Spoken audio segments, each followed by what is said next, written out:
Jack's bloodied hand still gripped the woman's wrist when she spoke. Not words of thanks, but a question that would haunt him.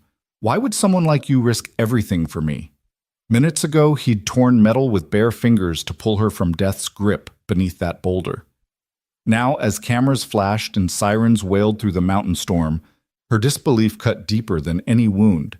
He'd saved her life. She couldn't see past his work boots. But before you hear how one moment rewrote both their destinies, drop a comment with your city below. I want to see how far Jack's story travels. Now, let's go back to where it all began. The rain had started 3 hours before Jack's shift ended, turning the mountain pass into a treacherous ribbon of mud and broken asphalt. Most drivers knew better than to take Route 47 during storm season, but Jack didn't have the luxury of most drivers. His 12-year-old pickup truck, held together by rust and prayer, couldn't handle the interstate's steep tolls, and his daughter Emma needed her medication before the pharmacy closed at 9. So there he was, knuckles white on the steering wheel, work boots still caked with concrete dust from the construction site, squinting through wipers that squeaked their protest against the deluge. The radio crackled with static and warnings about mudslides, but Jack had heard it all before. 23 years in this mountain town had taught him to read the hills like other men read newspapers. Every crack in the rock face, every shift in the wind carried its own story. What he couldn't have predicted was the black Mercedes that came screaming around the blind curve ahead, hydroplaning on the waterlogged road like a child's toy skittering across ice. Jack's foot slammed the brake, his truck fishtailing as he watched the luxury sedan's driver overcorrect once, twice, then lose control completely. The Mercedes spun in a graceful, horrible arc, almost ballet-like in its precision, before the mountain decided to claim it. The hillside, already unstable from weeks of rain, simply gave way. It happened in the space between heartbeats, a crack like thunder splitting the sky, the roar of earth moving where earth should never move. And then the boulder, easily the size of Jack's entire living room, came rolling down with the inevitability of judgment itself. The Mercedes never stood a chance. Jack's truck screeched to a stop 20 feet from where the boulder had crushed the sedan's hood and roof, pinning it against the guardrail like an insect under a boot. Steam hissed from the wreckage. The storm seemed to pause, holding its breath. For 3 seconds, Jack counted them later in the sleepless nights. He sat frozen. His daughter's face floated before him. Emma, waiting at home, probably curled up with that astronomy book she'd read 17 times, checking the clock every few minutes. Emma, who'd already lost her mother to cancer 5 years ago and couldn't afford to lose her father too. The smart thing would have been to call 911 and wait. Let the professionals handle it. Jack had no training, no equipment, nothing but a first aid kit that was mostly Band-Aids and expired aspirin. The hillside above groaned ominously, threatening to send more of itself sliding down. But then he saw the hand. Pale fingers pressed against the spiderwebbed window, streaked with blood, trembling, moving. Someone was alive in there. Jack's body made the decision before his mind caught up. He was out of the truck, rain immediately soaking through his flannel shirt, boots slipping on the mud-slicked pavement. The scene resolved into sharp focus as he ran. The boulder had struck the Mercedes at an angle, crushing the hood and roof, but leaving a narrow space where the cabin might still be intact. Might be. "Hold on!" His voice barely carried over the storm. "I'm coming!" Up close, the devastation was worse. The boulder had driven the sedan halfway through the guardrail, leaving it suspended over a ravine that dropped 200 feet into darkness. Every movement could send it over. The metal frame had buckled inward, creating a maze of jagged edges that looked like the mouth of some mechanical beast. Jack circled the wreckage, rain streaming down his face, looking for a way in. The driver's door was pinned against the boulder. The passenger side hung over the void. The back doors were crushed beyond use. Only the rear passenger window showed any promise, cracked but not shattered, still in its frame. He grabbed a rock and slammed it against the window. Once, twice. The third blow sent cracks spiderwebbing further, but the safety glass held. Jack's knuckles were bleeding now, leaving pink trails in the rain. "Please!" The voice from inside was female, young, desperate. "Please, I can't. The water's rising." Jack's blood went cold. He dropped to his knees in the mud, peering under the wreckage. She was right. A ruptured water main or broken stream, he couldn't tell which, was flooding the ravine below, and water was already pooling inside the compressed cabin. In this storm, it would fill fast. "What's your name?" Jack shouted, trying to keep his voice steady as he searched for anything useful. His hands found a tire iron in the mud, probably thrown from someone's trunk in an earlier accident. "Sarah," came the reply, thick with tears and terror. "Sarah Chen, please, I can't feel my legs." Jack wedged the tire iron under the window frame and pulled. His shoulders screamed. The metal groaned. Nothing moved. "Sarah, I'm Jack. I need you to stay calm, okay? Talk to me. Are you hurt anywhere else?" "My head. I think I'm bleeding. Everything's spinning. Oh God, the water." "Don't look at the water. Look at me." Jack repositioned the tire iron, found better leverage. "What were you doing out here in this storm?" "Board meeting. Had to get to the city. The presentation." Her words tumbled out in gasps. "My company. I can't die before the merger goes through." Board meeting. Company. Merger. The words barely registered as Jack threw his full weight against the tire iron. The window frame shifted half an inch, then another. The glass suddenly gave way, exploding outward in a shower of crystalline rain. Jack didn't hesitate. He cleared the remaining shards with his jacket-wrapped hand and thrust his upper body through the opening. The interior of the Mercedes looked like something from a nightmare. The roof had collapsed to within inches of the seats, the dashboard was caved in, and Sarah Chen was trapped in the driver's seat, pinned by the steering column across her lap. But it was her face that stopped Jack's heart. Even streaked with blood and mascara, even pale with shock and terror, she was the most beautiful woman he'd ever seen. Mid-30s maybe, with sharp cheekbones and dark eyes that held intelligence and fear in equal measure. Her black blouse, silk, expensive, now torn and soaked, clung to her frame. Diamond earrings caught the faint light from his truck's headlights. This wasn't just any driver. This was someone important, someone with money. Someone from a world so far removed from Jack's existence they might as well have been from different planets. "Sarah," he said, forcing his voice to stay calm, "I'm going to get you out. But I need to check something first." He reached down, touching her legs gently. She flinched. "Can you feel that?" I don't know. Maybe? It's numb. Everything's numb." Could be shock, could be spinal damage. Jack's construction site first aid training screamed at him not to move her, but the water pooling around her feet screamed louder. "The steering column's got you pinned. I'm going to try to lift it. When I do, you pull yourself toward me. Understand?" "I can't. I'm not strong enough." "Yes, you are." Jack locked eyes with her. "My daughter's 12. Emma. Every day she faces things she thinks she can't do. Every day she does them anyway. You're going to do the same." Something flickered in Sarah's eyes. Maybe hope, maybe just desperation. But she nodded. Jack braced his feet against the center console, gripped the steering column with both hands, and pulled. The metal was slick with rain and blood. His own, he realized distantly. The column didn't budge. Above them, the hillside groaned. A cascade of small rocks pattered against the boulder. "It's coming down again," Sarah's voice climbed toward panic. "Not yet." Jack repositioned, found a better angle.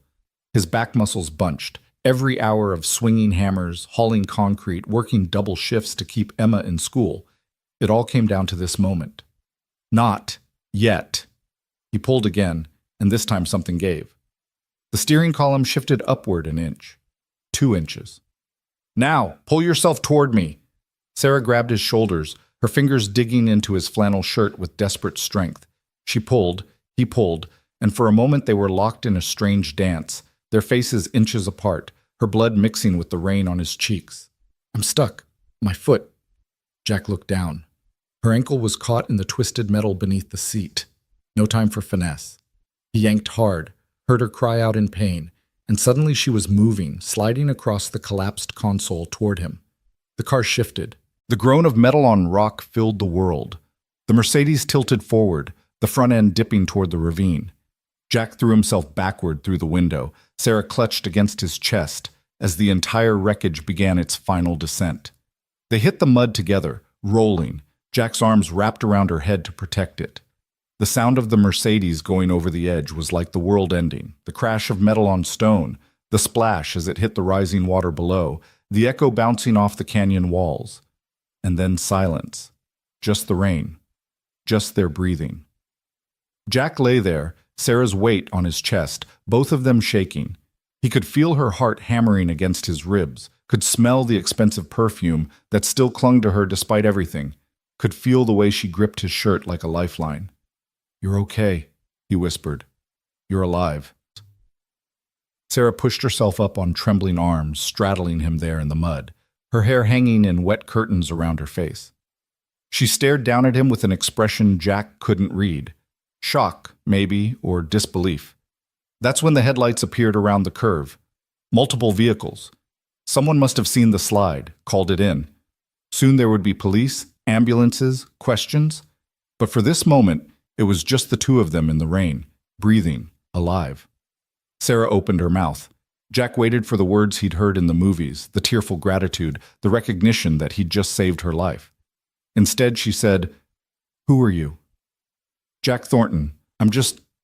I work construction. I was driving home." She looked at him, really looked, taking in the work boots, the flannel, the concrete dust still visible on his jeans where the rain hadn't reached. Her eyes moved to his truck, ancient and rusting, so different from her Mercedes now resting at the bottom of the ravine. "You saved me." Her voice was flat, processing. "Yeah." "Why?" The question hit him like a physical blow. "Why?" "Because you needed help, because I couldn't just—" "No." She cut him off, and there was something in her voice now, something that made Jack's stomach drop. "Why would someone like you risk everything for me?" The words hung between them, sharp as the glass still glittering in the mud. Someone like you. Not gratitude, not relief, but something else entirely. Surprise, maybe even suspicion, that someone from his world would dare enter hers, even to save a life. Jack's hands, still resting on her waist to steady her, went numb. The rain suddenly felt colder. The approaching sirens sounded distant, unreal. "I don't—" He struggled for words. "I don't understand what you're asking." Sarah's expression shifted, and for a moment Jack saw something that might have been shame flicker across her features. But before she could respond, the first police cruiser skidded to a stop beside them, lights painting them both in alternating red and blue. "Everyone stay where you are," the officer's voice cut through the storm. "Is anyone hurt?" Jack helped Sarah stand, or tried to. Her ankle gave out and she stumbled against him. He caught her automatically, his arm around her waist, and felt her stiffen at the contact. "She needs medical attention," Jack called out. "Possible head injury, definitely her ankle, maybe her back." "Sir, step away from the victim, please." Victim. The word created distance where none had existed seconds before. Jack released Sarah, stepping back as paramedics rushed forward with a stretcher and blankets. Someone wrapped one around Sarah's shoulders. Someone else was trying to guide Jack toward an ambulance. "I'm fine," he said automatically. "I need to get home. My daughter—" "Sir, your hands are bleeding pretty badly. We need to check you out." Jack looked down and, for the first time, really saw the damage. His knuckles were torn open, probably needed stitches. His palms were lacerated from the glass. Blood dripped steadily onto the pavement, washing away in pink swirls. But all he could think about was Emma, home alone, waiting. "Really, I need to—" "Jack!" Sarah's voice cut through the chaos. She was on the stretcher now, paramedics checking her vitals, but her eyes were locked on his. "Stay, please, we need to talk." The lead paramedic shook his head. "Ma'am, we need to get you to the hospital. You've suffered significant trauma." "I know." Sarah never broke eye contact with Jack. "But not yet, not until—" Another groan from the hillside, louder this time. Everyone froze. The officer's radio crackled with urgent voices. "Everyone back to the vehicles! Now! The whole slope is going!" Chaos erupted. Paramedics grabbed the stretcher. Officers started herding people toward their cars. Someone grabbed Jack's arm, pulling him toward safety. He resisted, still looking at Sarah being loaded into the ambulance. Their eyes met one more time across the confusion and rain, and he saw her mouth move, forming words he couldn't hear over the noise. Then the hillside gave way. It wasn't like the Boulder. This was the whole mountain deciding to relocate, a wall of mud and rock and water that swept down over the road like God's own hand. Jack felt himself lifted, thrown, tumbling through space and debris. His last coherent thought was of Emma. Then darkness. Jack woke to the steady beep of hospital monitors and the chemical smell of disinfectant. His head felt like it had been split open and inexpertly glued back together. Every muscle screamed. His mouth tasted of copper and dirt. "Dad!" Emma's voice pulled him fully conscious. She was there, in a chair beside the bed, her face pale and streaked with tears. Her auburn hair, so like her mother's, was pulled back in a messy ponytail, and she wore her favorite astronomy sweater, the one with the constellation patterns. "Hey, kiddo." Jack's voice came out as a croak. "Sorry I'm late." She laughed, a sound halfway between relief and hysteria, and grabbed his hand. "You've been unconscious for 6 hours. The hospital called Mrs. Chen from next door. She stayed with me until the police came and brought me here. Dad, they said you were in a mudslide. They said you saved someone's life first. They said, I'm okay." Jack squeezed her hand even though the movement sent pain shooting up his arm. Just some bumps and bruises. "The doctor said you have a concussion, 3 cracked ribs, and they had to put 27 stitches in your hands." Emma's voice cracked. "Dad, you could have died." "But I didn't." Jack tried to sit up, failed, settled for turning his head to look at her properly. "How'd you get your medicine?" "Mrs. Chen went to the pharmacy." "Dad, seriously? You're worried about my prescription right now?" "Always worried about you, Em. It's my job." A knock at the door interrupted them. A woman in a business suit entered, expensive cut, designer heels, the kind of person who looked like she'd never been in a hospital room that wasn't private. She carried a tablet and had the practiced smile of someone who dealt with PR crises for a living. "Mr. Thornton? I'm Linda Martinez, Director of Communications for Chen Enterprises. I wanted to speak with you about tonight's incident." Jack's still foggy brain struggled to connect the dots. "Chen? Like Sarah Chen? Ms. Chen is our CEO, yes. She's recovering well thanks to your heroic actions. We'd like to discuss—" "Is she okay?" Jack interrupted. "Her ankle, her head. Did they check her spine?" Linda's professional mask slipped for just a moment, revealing surprise. Yes, she's fine. Remarkably so. Minor concussion, sprained ankle, some bruising. The doctors say she's incredibly fortunate." "Can I see her?" "Dad," Emma cut in, "you can barely sit up." "Mr. Thornton, that's actually why I'm here." Linda's smile returned, sharper now. "Ms. Chen is eager to thank you properly. Chen Enterprises would like to offer you a token of our appreciation. We were thinking a monetary reward, perhaps." "I don't want money." The words came out harder than Jack intended. Linda blinked. "I'm sorry?" "I don't want a reward. I just want to know she's okay, that's all." Linda exchanged a glance with someone in the hallway, probably a lawyer, Jack figured. Everything about this woman screamed corporate machinery, the kind that ground up guys like him for sport.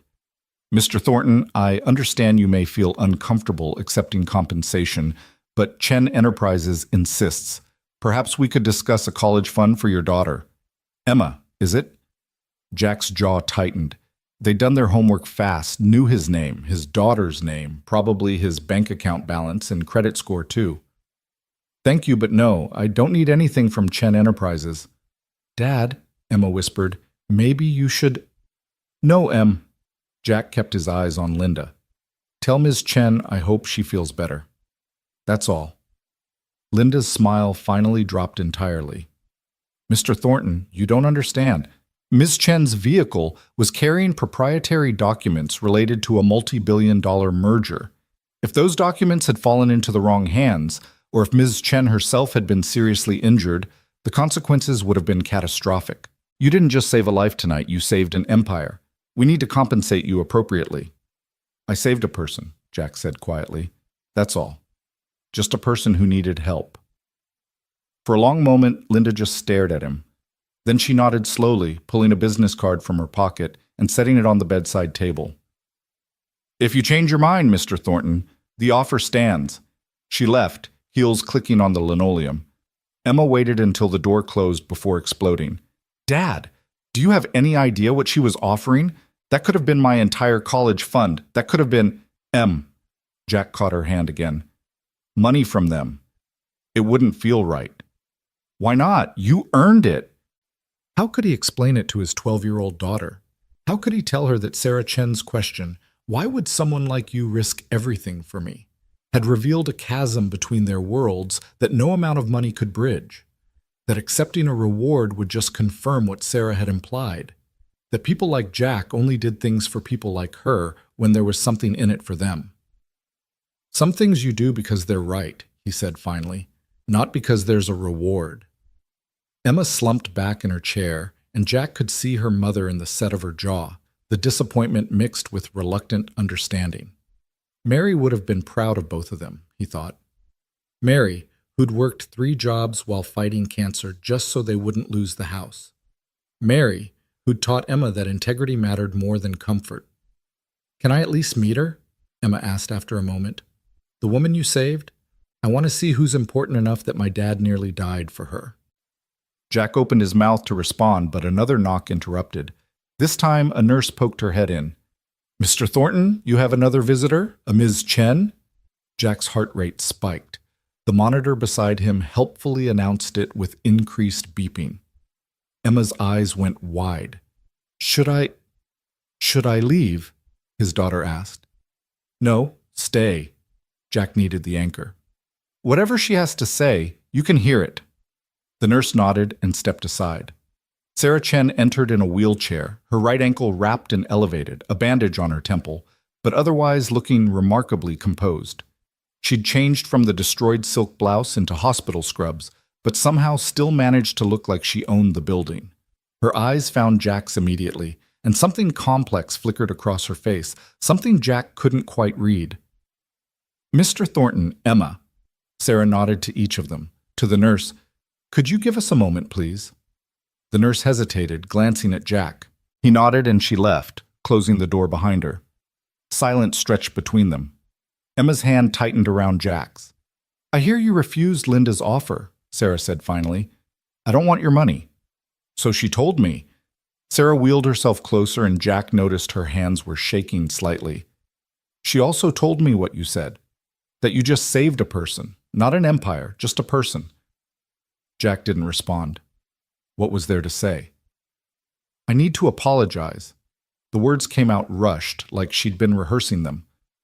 What I said on that road, what I asked you, it was unconscionable. I was in shock, yes, but that's no excuse. You risked your life for mine, and I responded with classist garbage that I don't even believe. That's not who I am. That's not who I want to be. Emma's grip loosened slightly. Jack felt his own tension ease, but only fractionally. Why did you say it then?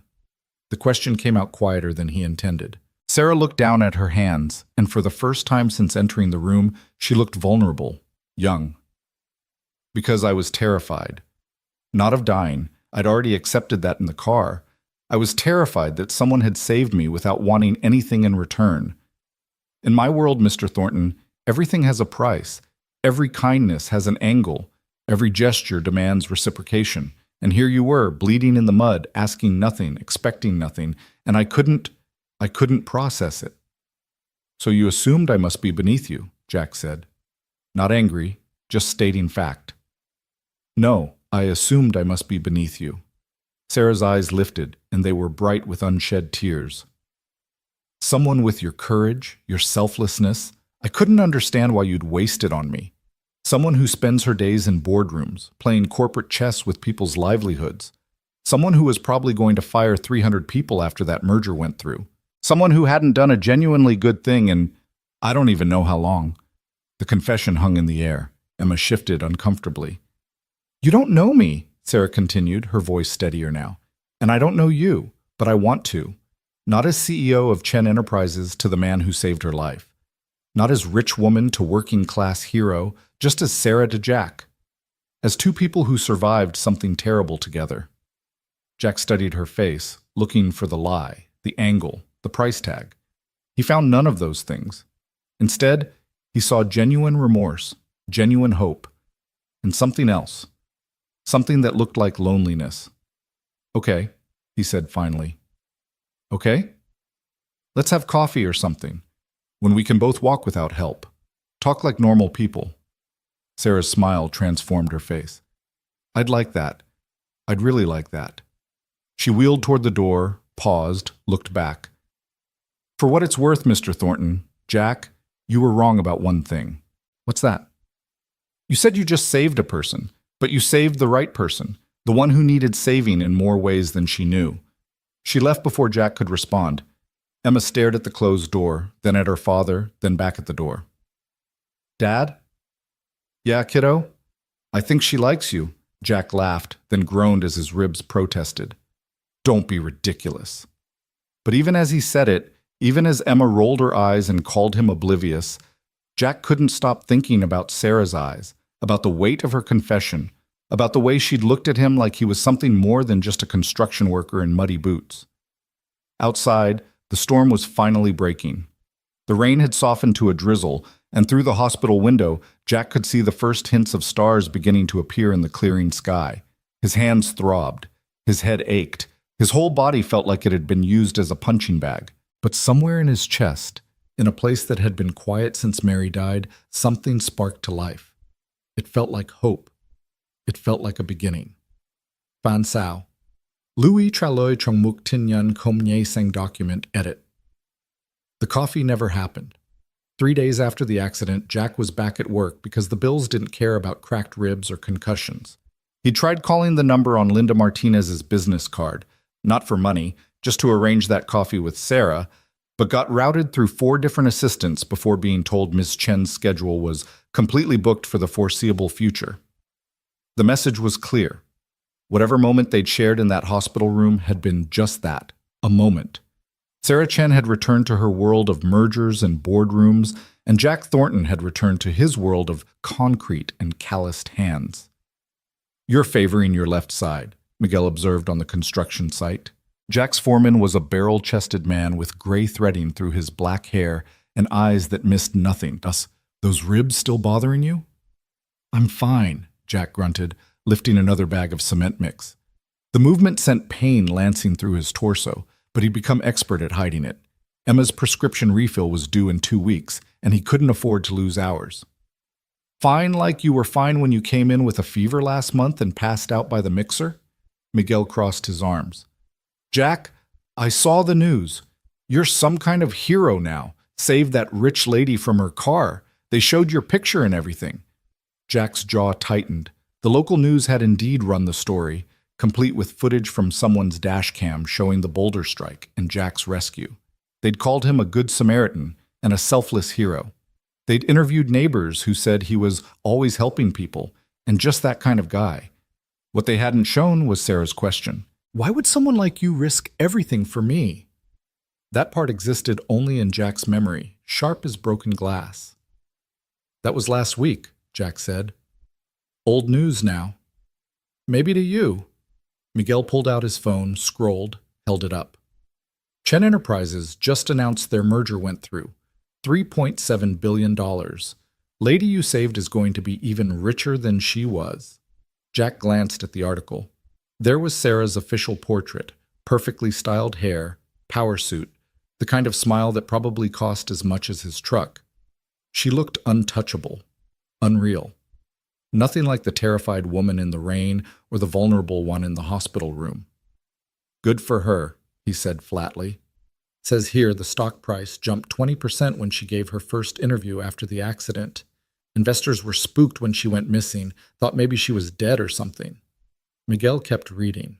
"She thanked her rescuer, that's you, said you were a reminder that heroes come from unexpected places. That's nice, right? Public recognition? Heroes come from unexpected places." The phrase sounded hollow, like something written by a PR team. Probably was. "Miguel, I got work to do." His foreman studied him for a long moment, then sighed. "Suit yourself, but Jack, take it easy today. You're no good to anyone if you collapse." The morning crawled by. Jack poured footings, mixed concrete, tried to lose himself in the familiar rhythm of physical labor.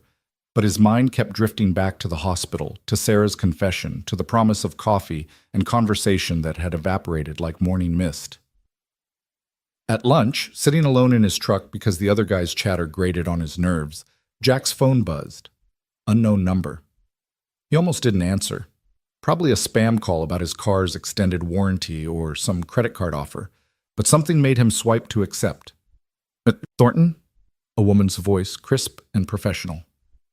This is Rebecca Park, executive assistant to Sarah Chen. Ms. Chen would like to invite you to dinner tonight at Celestine, 7 o'clock. A car will pick you up at 6:30. Jack sat up so fast his ribs screamed protest. What? I thought your office said she was booked. Ms. Chen's schedule has been rearranged. Will you be available? Celestine. Even Jack knew that name, the kind of restaurant where people wore suits that cost more than his monthly rent, where the menu probably didn't list prices because if you had to ask, you couldn't afford it. I don't think that's a good idea, Jack heard himself say. I wouldn't fit in there. Ms. Chen specifically requested somewhere nice. She wants to thank you properly. There it was again. Thank you. As if this was still about gratitude, about obligation, about the debt Sarah felt she owed, not about two people wanting to know each other. Tell Ms. Chen thanks, but I can't make it. Jack's finger hovered over the end call button. Mr. Thornton, wait, please. Rebecca's professional veneer cracked slightly. Between you and me, she's been impossible all week, distracted, snapping at people, staring out windows. Then this morning she came in and moved mountains to clear tonight. I've worked for her 4 years and I've never seen her do that for anyone. So maybe just consider it? Jack closed his eyes, saw Sarah in her wheelchair, hands shaking, confessing her loneliness. Saw the hope in her expression when he'd agreed to coffee. Not Celestine, he said. There's a diner on 5th and Morrison. Mel's place. 6:30. Tell her to come herself, no car service. Silence on the other end. Then, I'll relay the message. The call ended. Jack sat there, heart hammering, wondering what the hell he'd just done. A woman like Sarah Chen didn't go to places like Mel's. She probably hadn't been inside a diner in her entire life. His phone buzzed again immediately. A text from the same number. She says yes. See you tonight. Jack stared at the words until his screen went dark. The afternoon shift was torture. Every minute dragged. Jack caught himself checking his watch repeatedly, mentally calculating how long he'd need to shower, whether he had any clothes that weren't stained with paint or concrete dust, whether Emma would be okay with Mrs. Chen from next door for a few hours. You got a date or something? One of the younger workers, Tommy, asked when he caught Jack checking his phone for the 3rd time in 10 minutes. No, maybe. None of your business. Tommy grinned. It's that rich lady, isn't it? The one from the news? Drop it, Tommy. Man, if I saved a billionaire's life, I'd be cashing in. New truck, new house, maybe a boat? I said drop it. Jack's voice came out harder than intended. The site went quiet. Even Miguel looked up from his paperwork. Tommy raised his hands. Okay. Touchy subject. Got it. Jack forced himself to focus on the work, but the damage was done. Everyone was looking at him differently now, like he was either an idiot for not taking Chen Enterprises' money, or a saint, or maybe both. He hated it. Hated being the center of attention, hated the speculation, hated how a single moment of doing the right thing had somehow become this complicated. At 4 o'clock, Miguel pulled him aside. Go home. Shift doesn't end until 5. I know what time shift ends. I'm telling you to go home. Shower, change, do whatever you need to do. Miguel's expression softened. And Jack? Whether this is a date or just dinner, take the chance. Life's too short to let fear make your decisions. Jack wanted to argue, but Miguel was right. About all of it. He clocked out, drove home, and found Emma doing homework at the kitchen table. She looked up when he entered, eyebrows rising. You're home early. Something wrong? I've got dinner plans. Need you to stay with Mrs. Chen for a few hours. Emma's eyes went wide. Dinner plans? With who? Jack busied himself pulling clothes from his closet. Just someone. Dad, is it her, the CEO lady? He turned to find his daughter standing in the doorway, arms crossed, looking far too knowing for 12 years old. Her name's Sarah. And yes. Oh my God. Emma's face split into a grin. You have a date with a billionaire. It's not a date, it's just dinner. She wants to talk. Huh. And you're pulling out your good shirt, the one you wore to Mom's funeral, because it's just talking?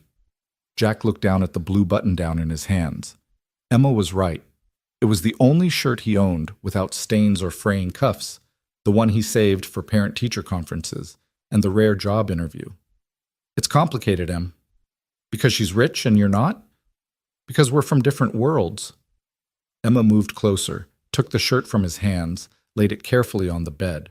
Mom used to say that everyone bleeds the same color. Rich, poor, doesn't matter. What matters is what's in here. She tapped his chest, right over his heart. And you've got the best heart of anyone I know. Jack's throat tightened. When'd you get so smart? I've always been smart. You just don't pay attention. But she was smiling. Go shower. You smell like cement. And Dad? Don't sell yourself short, okay? You saved her life. That makes you pretty extraordinary. 45 minutes later, Jack stood outside Mel's place, feeling overdressed in his funeral shirt and least-worn jeans. The diner was a local institution, red vinyl booths, checkered floor, a jukebox in the corner that only played songs from the 70s. Mel himself, a rotund man with a white beard, waved from behind the counter. Jackie, haven't seen you in a while. Heard you're some kind of hero now. Not a hero, Mel. Just did what anyone would do. That's not what the TV says, Mel winked. Your usual table? Before Jack could answer, a sleek black sedan pulled up to the curb. Not the limousine or town car he'd expected, but still clearly expensive. The driver got out, opened the rear door, and Sarah Chen emerged. Jack's breath caught. She wasn't wearing a power suit or designer dress. Instead, she had on dark jeans, a simple cream-colored sweater, and flats. Her hair was down, loose around her shoulders, and she wore minimal makeup. She looked younger, more approachable, almost nervous. Their eyes met across the sidewalk. Sarah's lips curved into a tentative smile. You came, Jack said. You doubted I would? Little bit, yeah. Sarah laughed, a real laugh, not the polished sound he'd heard in her interview clips. I deserve that. Can we start over? Hi, I'm Sarah. I'm terrible at taking advice from doctors, worse at following up on promises, but I'm trying to be better. Jack felt his own smile forming.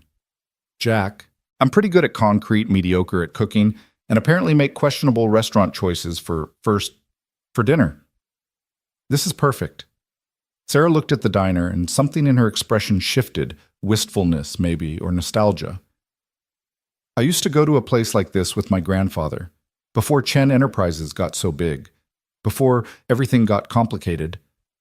Want to go inside, or should we just stand on the sidewalk all night? Inside, definitely. I'm starving. Hospital food is terrible, and the private chef my board insisted I hire makes everything with foam and microgreens. Mel's eyes practically bugged out when they entered together. Jack could already hear the gossip mill firing up. By tomorrow, the whole neighborhood would know he'd had dinner with Sarah Chen. But looking at Sarah's face, seeing her genuine smile as she took in the retro decor, Jack found he didn't care. They slid into a corner booth away from the window. Mel brought menus and water, his professional veneer slipping only slightly when he gawked at Sarah. Evening, miss. Welcome to Mel's. Can I start you folks with some coffee? Please, Sarah said. Black, no sugar. Same, Jack added. Mel hustled away, probably to text his wife about the billionaire CEO in his diner. Sarah picked up the laminated menu, studying it with the same intensity she probably gave quarterly reports. The meatloaf's good, Jack offered. Mel's specialty. Or the chicken fried steak if you're really hungry. When's the last time you were here? 2 weeks ago. Emma and I come every month when I get paid. It's our tradition. Sarah set down the menu. Emma seems like an amazing kid. She is. Smarter than me by a mile. Wants to be an astrophysicist, reads those thick astronomy books like they're comic books. Must be hard raising her alone. Her mom made it look easy. I'm just trying not to screw it up too badly. Jack fiddled with his napkin. What about you? Family? Parents died when I was 23. Car accident. My grandfather started Chen Enterprises, built it from nothing. When he got sick, it fell to me. I was 25, barely out of business school, suddenly running a multi-million-dollar company. Sarah's fingers traced patterns on the table. No siblings, no spouse, just me and 1,000 employees depending on me not to fail. That's a lot of weight. Yeah, it is. She looked up, met his eyes. That night on the mountain, in the car, I wasn't just afraid of dying. I was afraid of what would happen to everyone else if I did. The merger, the employees, the investors. It's like I'm not even a person anymore. Just a linchpin holding everything together. Mel returned with coffee and took their orders. Meatloaf for Jack, the chicken fried steak for Sarah, which made Jack smile. They fell into silence as Mel left, both sipping their coffee. I Googled you, Sarah admitted. After the hospital. Hope that's not creepy. Find anything interesting? Not much. No social media. A few mentions in local news. You organized a fundraiser for a coworker whose house burned down. Coached Emma's Science Bowl team to regionals. Volunteer at the community center teaching basic carpentry. Sarah tilted her head. You're kind of disgustingly decent, you know that? Jack felt heat creep up his neck. I just do what needs doing. That's exactly what I mean. Most people say that and don't follow through. You actually mean it. She leaned forward. Want to know what scared me most about you that night? What? That you were real. That people like you actually exist, because if they do, it means I've spent 15 years becoming something I don't recognize. Playing corporate games, making decisions based on spreadsheets instead of people, forgetting that every number represents someone's life. Her voice dropped. You reminded me what I'd lost, what I'd traded away for success. Jack didn't know what to say to that. The weight of her confession pressed against his chest, mixing with his own uncertainties. I'm not some paragon, he finally said. I get angry. I make mistakes. Last month I yelled at Emma for spending her birthday money on a book instead of saving it because I was stressed about bills. I felt like shit for days. But you apologized, right? Of course. See? Decent. Sarah smiled, but it was sad around the edges. I fired a department head last year for missing quarterly projections. Found out later his daughter had leukemia. He was distracted, understandably. I didn't even ask why his performance had slipped. Just cut him loose. Did you make it right? I tried. Offered him his job back, paid for his daughter's treatment, but the look in his eyes when he came back, like he couldn't trust me anymore. Like he was just waiting for the next axe to fall. She stared into her coffee. Money can't fix everything, turns out. Their food arrived, interrupting the heavy moment. Sarah looked at her plate. Chicken fried steak swimming in gravy, mashed potatoes, green beans that had definitely come from a can, and laughed. I haven't eaten anything like this in years. Too pedestrian for a CEO? Too real for the person I've been pretending to be. She picked up her fork, cut into the steak, took a bite. Her eyes closed. Oh my God, this is amazing. Jack watched her eat with genuine pleasure. No pretense, no thought to appearance or propriety. This was the Sarah from the hospital room, he realized. The one without armor. The one who was maybe, possibly, someone he could actually know. Can I ask you something? Jack said. Why'd you agree to dinner at a place like this instead of Celestine? Sarah swallowed, considered. Honestly, because Celestine would have been safe. I could have hidden behind expensive wine and formal service and kept you at a distance. This, she gestured around the diner. This is vulnerable. No walls, just us and chicken fried steak. You wanted vulnerable? I wanted real. She met his gaze. After everything, don't you think we've earned real? They ate in comfortable silence for a while, the kind that felt natural rather than awkward. Around them, the diner hummed with its usual evening crowd. Shift workers grabbing dinner, a few teenagers in the corner booth, an elderly couple who'd probably been coming here for decades. What do you want, Sarah? Jack asked eventually. From all this? From life? What do you actually want? She set down her fork, really thinking about it. A year ago, I would have said I wanted Chen Enterprises to break into the Fortune 500. 6 months ago, I would have said I wanted the merger to succeed. Last week, I would have said I wanted to survive that night on the mountain. She paused. Now? I don't know. Maybe I want to figure out who Sarah Chen is when she's not being CEO Sarah Chen. Maybe I want to remember what it feels like to do something because it matters, not because it profits. That's a start? What about you? What does Jack Thornton want? Emma to get into a good college, to not worry about money every single day, to maybe, someday, find someone who... He stopped, suddenly aware of what he'd almost said. Someone who what? Sarah's voice was gentle. Jack met her eyes. Someone who sees me. Not the hero from the news, not a project or a charity case. Just me. I see you, Sarah said quietly. Guy who drinks his coffee black and orders the meatloaf and loves his daughter enough to work himself to exhaustion. Guy who risks everything for strangers and won't take a reward because it feels wrong. Guy who's sitting here with me even though it probably scares the hell out of him. Terrifies me, Jack admitted. You terrify me. Good. You terrify me too. They stared at each other across the table, and something shifted in the air between them. Recognition, maybe. Or possibility. Jack felt it in his chest, warm and uncertain and completely inappropriate given they'd barely known each other a week, given the impossible distance between their lives.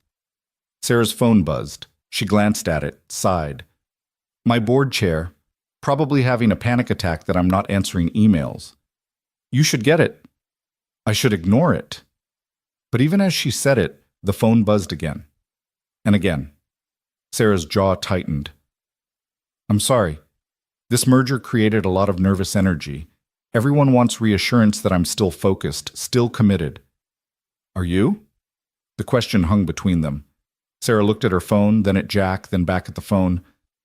I don't know, she whispered, and that's terrifying too. She answered the call, stepping outside for privacy. Through the window, Jack watched her pace, her free hand gesturing as she talked. The easy woman from moments ago disappeared, replaced by CEO Sarah, sharp, commanding, untouchable. Mel refilled Jack's coffee. She seems nice. Not what I expected from a billionaire. She's complicated. The good ones usually are, Mel nodded toward the window. But I see how she looks at you, Jackie. That's not complicated. That's simple as arithmetic. Before Jack could respond, Sarah came back inside. But her expression had changed, closed off, professional. I'm so sorry, she said, already reaching for her purse. There's a situation with the Shanghai office. Conference call in 20 minutes. I have to... Go. I understand. No, this was... I shouldn't have turned my phone off. Should have known they'd need me. She threw cash on the table. Way too much for the meal. Can we do this again? Soon?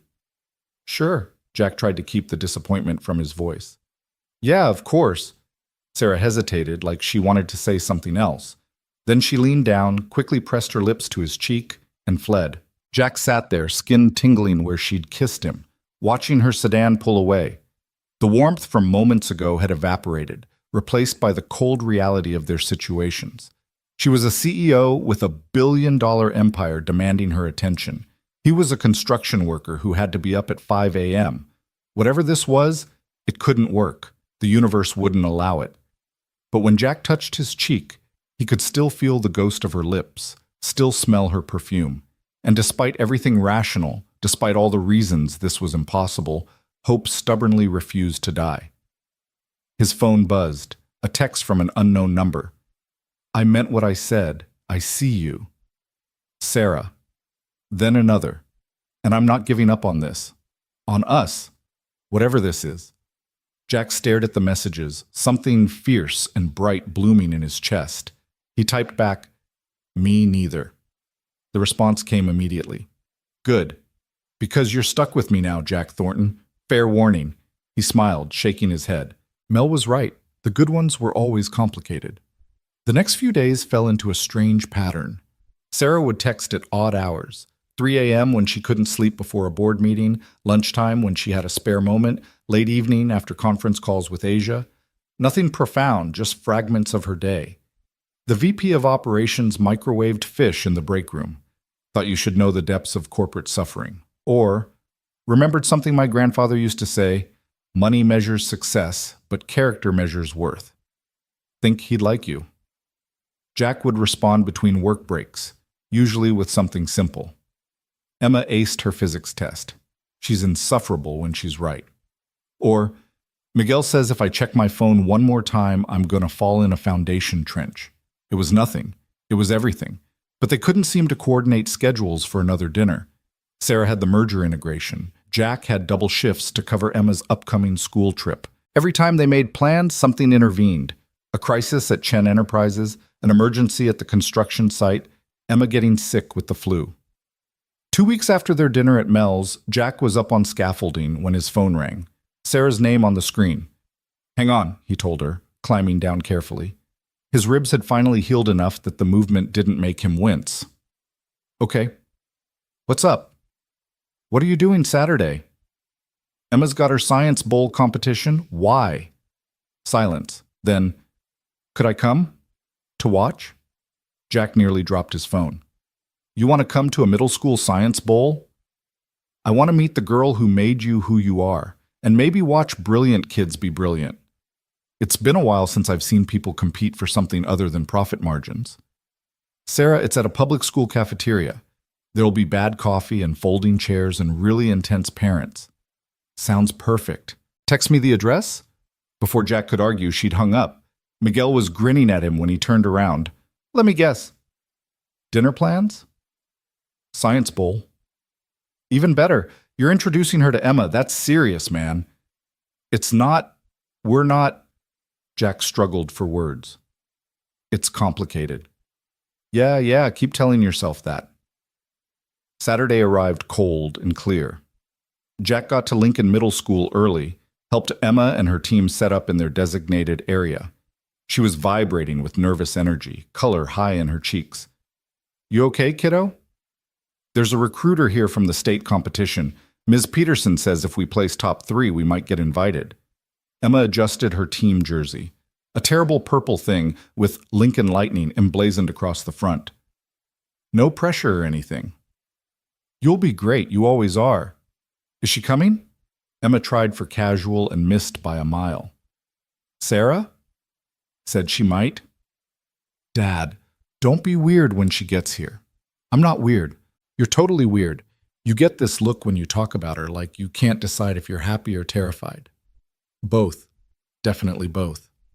Emma laughed, then got called away by her teammates. Jack found a seat in the parent section surrounded by people he vaguely recognized from school functions. They nodded to him, some whispering, probably about the news coverage that had finally died down. 10 minutes before the competition started, Sarah arrived. She'd clearly tried to dress down, jeans again, a simple sweater, but everything about her screamed quality. The way she moved, the confidence in her posture, the expensive watch that probably cost more than Jack's truck. Every parent in the cafeteria turned to stare. Sarah found Jack, smiled, navigated the folding chairs to reach him. "Made it. Sorry, traffic was... Is everyone staring at us?" "You're a celebrity. Kind of comes with the territory." "Right. The merger. Forgot about that for a whole 10 minutes. She settled into the chair beside him, close enough that their shoulders touched. "Which one's Emma?" Jack pointed to his daughter, currently deep in consultation with her teammates. "Purple jersey, ponytail." "She looks like you. Same stubborn chin." "She'd argue that's a strategic chin, not stubborn." Sarah laughed and several more heads turned. She noticed, her smile faltering. "Should I have stayed away? I don't want to make this harder for you or Emma." "You're here now. Might as well stay." Jack kept his voice light, but he appreciated the consideration. "Besides, Emma would kill me if you left." The competition began, rounds of rapid-fire questions covering everything from physics to literature to world history. Emma's team was sharp, fast on the buzzer, working together with the kind of synchronization that came from months of practice. Jack had seen them compete before, but watching with Sarah beside him added a new dimension. He found himself seeing it through her eyes, the pure joy of learning, the thrill of knowledge for its own sake. No profit motive or corporate strategy, just kids being brilliant because they could be. "They're amazing," Sarah whispered during a break between rounds. "Emma's incredible. She gets it from her mom. Mary was the smart one in our family." Sarah's hand found his, squeezed briefly. I think she gets it from both of you. Intelligence comes in different forms. Lincoln Lightning made it to the final round against Jefferson Prep, a school known for its academic excellence and wealthy parent donors. The tension in the cafeteria was palpable. Emma looked nervous but focused, her hand hovering over the buzzer. The final question was about astrophysics, something about gravitational lensing and dark matter. Emma's eyes lit up. Jack could practically see the gears turning in her head. Her hand slammed the buzzer half a second before Jefferson's captain. "Lincoln?" the moderator called. Emma stood, took a breath, and delivered a perfect answer, complete with supporting equations. The moderator's eyebrows rose. "That is correct. Lincoln Lightning wins." The cafeteria erupted. Emma's teammates mobbed her, screaming. Parents applauded. And Jack felt his throat tighten with pride so fierce it hurt. He felt Sarah's hand slip into his again, felt her squeeze. When he looked over, she was smiling, but her eyes were bright with unshed tears. "Why are you crying?" he asked softly. "Because that was beautiful. Pure. Everything my world isn't." She wiped her eyes quickly. "And because Emma's lucky to have you, and you're lucky to have her, and I'm sitting here realizing I've never had anything that uncomplicated and good in my entire life." Jack didn't think. He just pulled her close, let her rest her head against his shoulder for a moment. Around them, parents were gathering their things, kids were celebrating, but in their small bubble, time seemed to slow. "Come meet her," Jack said. "Officially." They made their way through the crowd. Emma saw them coming and her face lit up. Not the competitive fire from the competition, but genuine excitement. "Dad, did you see? We won! State competition, here we come!" "Saw the whole thing. You were perfect." Jack pulled her into a hug, then stepped back. "Emma, this is Sarah. Sarah, my daughter Emma." "The astrophysicist in training," Sarah said, holding out her hand. "That answer about gravitational lensing was remarkable." Emma shook her hand, trying for mature and dignified. "Thanks. I've been reading a lot about dark matter. It's fascinating how something we can't see directly has such a massive impact on everything we can see. Kind of like how certain choices ripple out in ways we never expect," Sarah agreed. Then softer. "Your dad talks about you constantly. I was starting to think you might be a figment of his imagination. You're so accomplished." Emma blushed. "He probably exaggerates." "He doesn't. Trust me." Sarah glanced at Jack, something warm in her expression. "He's your biggest fan." "He's embarrassing is what he is," Emma said, but she was grinning. "But yeah, he's pretty great." One of Emma's teammates called her over. Something about the state competition paperwork. She excused herself, but not before giving Jack a very obvious thumbs up behind Sarah's back. "She's wonderful," Sarah said once Emma was out of earshot. "You should be incredibly proud. Every single day." They stood there amid the chaos of celebrating students and chattering parents, close enough that Jack could smell Sarah's perfume, could see the flecks of gold in her brown eyes. "Jack, Sarah started, then stopped. Tried again. "This thing between us. I know it's complicated.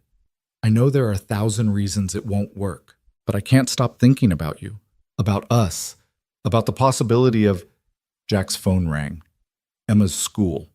His stomach dropped. "Hold that thought," he answered. "Hello? Mr. Thornton, this is Principal Davies.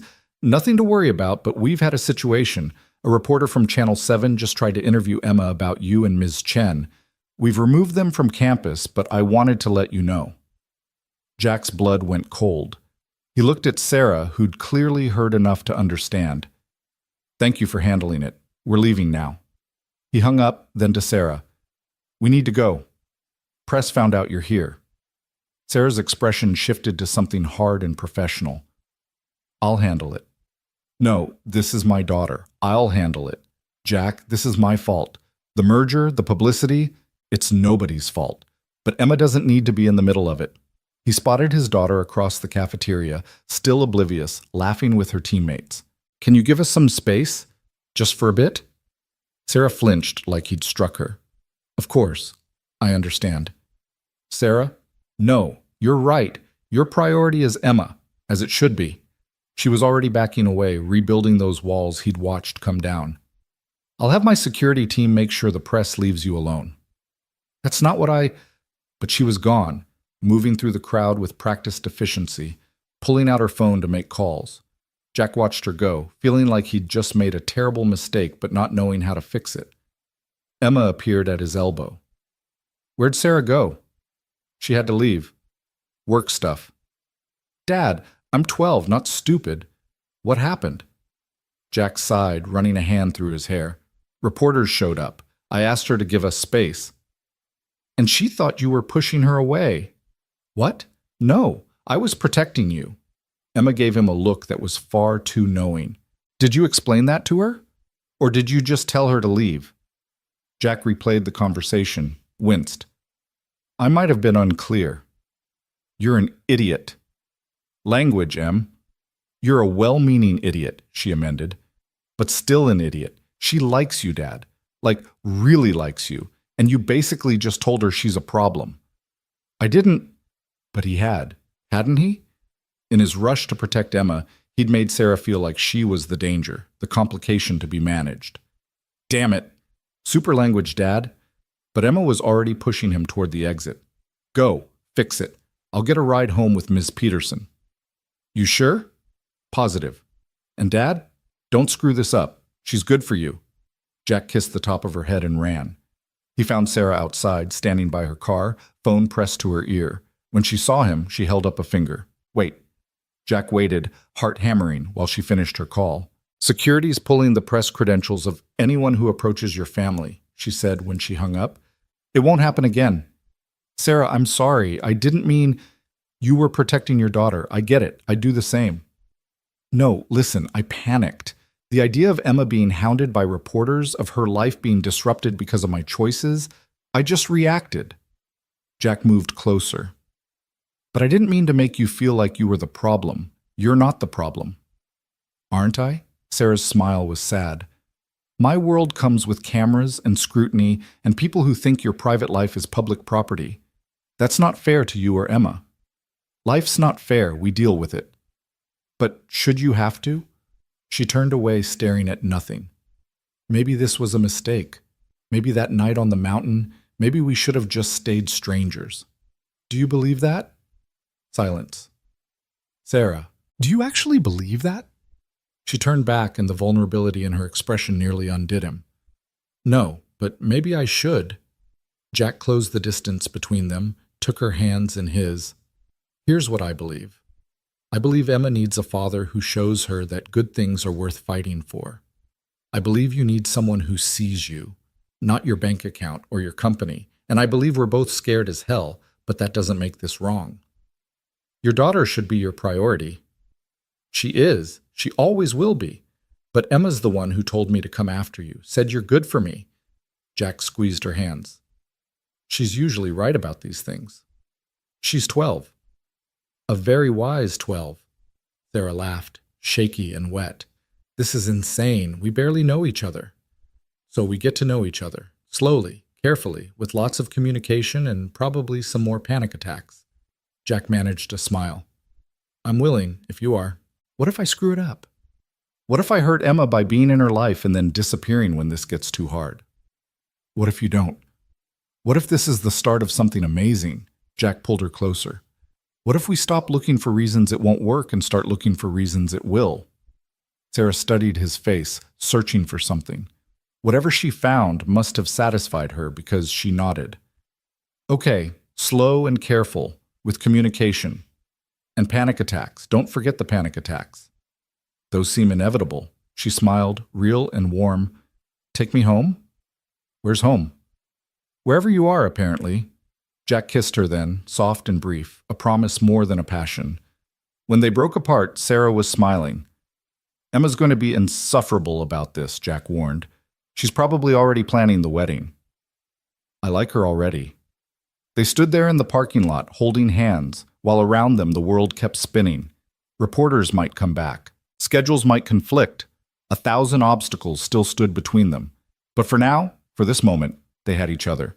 And maybe, just maybe, that was enough. Taking Sarah home turned out to mean Jack's home.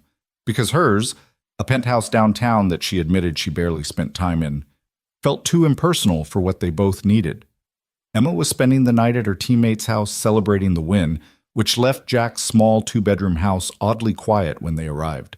Sarah stood in the living room, taking in the worn couch with its carefully patched armrest, the bookshelf overflowing with Emma's astronomy texts and Jack's collection of westerns, the photos covering every available surface. Most were of Emma, gap-toothed at 6, serious at 10, laughing at her last birthday. But there were older ones too, a blonde woman with Emma's smile appearing in frames that Jack had never been able to put away. "That's Mary," Jack said softly, watching Sarah study a wedding photo. "Emma's mom. She was beautiful." Sarah touched the frame gently. "You must miss her terribly." "Every day. But it's different now. Less like drowning, more like an ache that's become part of me." Jack moved to the kitchen, suddenly needing something to do with his hands. "Coffee?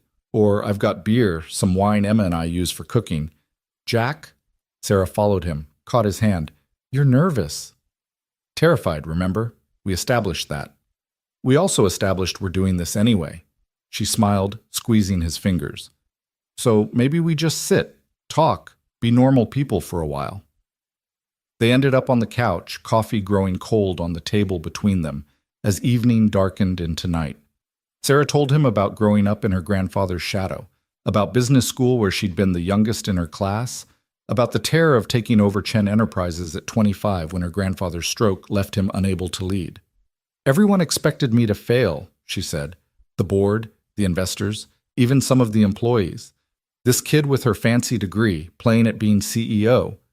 So I worked myself half to death proving them wrong. 90-hour weeks, sleeping in my office, missing holidays, birthdays, everything that wasn't directly related to profit margins and market share." "Did it work?" "I quintupled the company's value in 10 years. We expanded into 6 new markets. That merger everyone's so excited about? It makes Chen Enterprises one of the top tech conglomerates in the country." Sarah's voice was flat, reciting achievements that clearly brought her no joy. "So yeah, it worked. I proved them all wrong, and somewhere along the way I forgot why it mattered." Jack reached out, tucked a strand of hair behind her ear.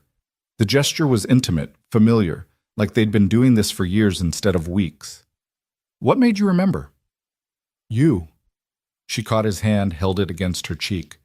"That night on the mountain. You didn't care about Chen Enterprises or my net worth or any of it. You just saw someone who needed help. It was the first time in 15 years someone looked at me and didn't see dollar signs. I saw a person trapped in a car, scared, human." "Exactly." Sarah turned her face, pressed a kiss to his palm. "You reminded me I'm supposed to be human too." Jack's breath caught. The simple touch of her lips against his skin sent electricity through his entire body. He wanted to pull her closer, wanted to kiss her properly, wanted things he hadn't let himself want since Mary died. But he also wanted to do this right. "Sarah, I need you to understand something." He shifted to face her fully. "I'm not a project, not something you fix to feel better about yourself. If we do this, really do this, it has to be because you want me, not because you want the idea of me." "I know the difference."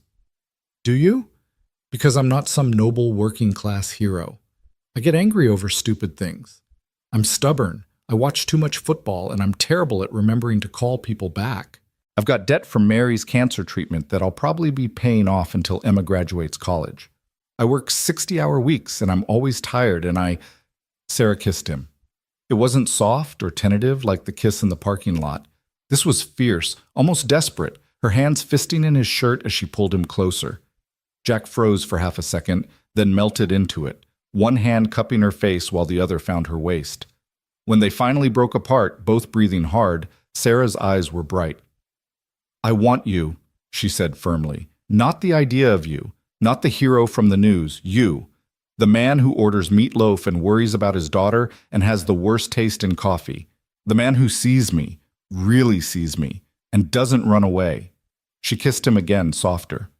"So stop trying to talk me out of this." Jack laughed against her mouth. Okay, point made." They kissed again, slower this time, learning each other. Sarah tasted like coffee and possibility. Her hands were soft against his face, his neck, his shoulders. Jack felt like he was 17 again, dizzy and overwhelmed and completely lost in another person. His phone rang. They broke apart, both groaning. Jack glanced at the screen. Emma's friend's mom. I should get this. Make sure Em's okay. Of course, Jack answered, stepping into the kitchen. Hello? Mr. Thornton? Hi, this is Beth Morrison, Kaylee's mom. Everything's fine, but Emma asked me to call. Apparently there are photographers outside our house. They're asking about you and Ms. Chen. Emma's pretty upset. Ice flooded Jack's veins. Are they on your property? No, just on the street. But it's making Emma uncomfortable. I can't blame her. It's making me uncomfortable too. I'll be right there. Jack hung up, turned to find Sarah already standing, face pale. The press found her. Yeah. I'll call my security team. They can… No. Jack grabbed his keys. I need to get her. Bring her home where she's safe. Let me come with you, please. This is my fault. Jack wanted to argue, but the plea in Sarah's voice stopped him. Okay, but we do this my way. No security team, no corporate muscle, just us. They made it to the Morrison house in 15 minutes that felt like hours. Sure enough, 3 photographers with professional cameras were camped on the sidewalk, exactly where they couldn't be legally removed. They perked up when Jack's truck appeared, cameras already lifting. Stay in the truck, Jack said. I'll get Emma. Jack, please, trust me. He got out, ignored the cameras flashing, the questions being shouted. Beth Morrison opened the door before he could knock, Emma right behind her, looking furious and scared in equal measure. Dad, they've been here for an hour, asking about Sarah, about you, about whether you're dating. It's okay, kiddo, we're going home. Jack thanked Beth, apologized profusely, then guided Emma toward the truck with one arm around her shoulders. The photographers surged forward. Mr. Thornton, is it true you're in a relationship with Sarah Chen? How long has this been going on? Is she in the truck? Miss Chen, any comment? Jack felt Emma tense, saw her face flush with anger. Before she could say something that would definitely end up online, he squeezed her shoulder. No comment. Please respect my daughter's privacy. But the public has a right to know what… The public has a right to nothing where my kid is concerned. Jack's voice went hard. You want a story? Call Chen Enterprises on Monday. But right now, you're going to step back and let us leave. Something in his tone must have registered, because they actually backed up half a step.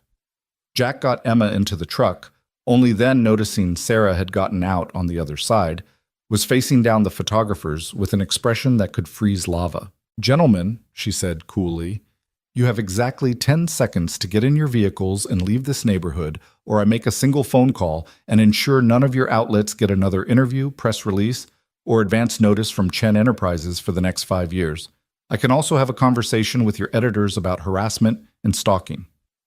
Miss Chen, we're on public property. 9 seconds. They left. Sarah got back in the truck and Jack just stared at her. That was terrifying, Emma offered from the back seat. That was so cool. I was going to say impressive, Jack finished. He pulled away from the curb, heading home. Thank you. I meant what I said. They don't get to harass you. Sarah turned in her seat to look at Emma. I'm so sorry. This is exactly what your dad was worried about. It's not your fault reporters are jerks. Emma's voice was steady, but Jack could see her hands shaking slightly. But Dad, is this going to keep happening? Because I can handle a lot of things, but photographers camping outside my friends' houses isn't one of them. It won't happen again, Sarah said before Jack could respond. I promise. I'll make sure of it. How? Emma challenged. You can't control the press. No, but I can control what they think is newsworthy.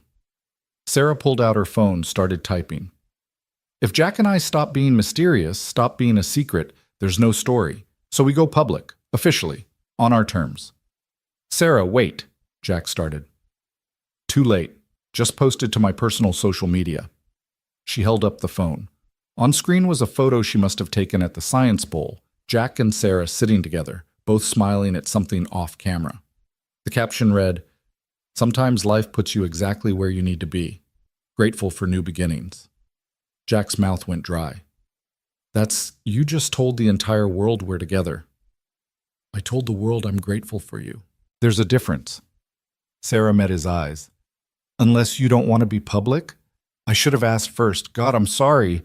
I just reacted. It's fine. And surprisingly, it was. Jack felt lighter somehow, like a weight he hadn't known he was carrying had lifted. Actually, it's perfect. Emma leaned forward between the seats. Can I see? Sarah handed back the phone. Emma studied the photo, and her face softened. You look happy, both of you. We are, Jack said, catching Sarah's eye. Complicated and terrified, but happy. Good, Emma returned the phone. Because if you're going to disrupt my entire life with your relationship drama, you better at least be happy about it. They arrived home to find Jack's phone exploding with notifications. Apparently Sarah's post had been noticed. Her publicist was calling, news outlets were requesting comment, and Jack's own Facebook account that he barely remembered having was suddenly getting friend requests from people he'd never met. Welcome to my world, Sarah said dryly as they all stared at Jack's phone.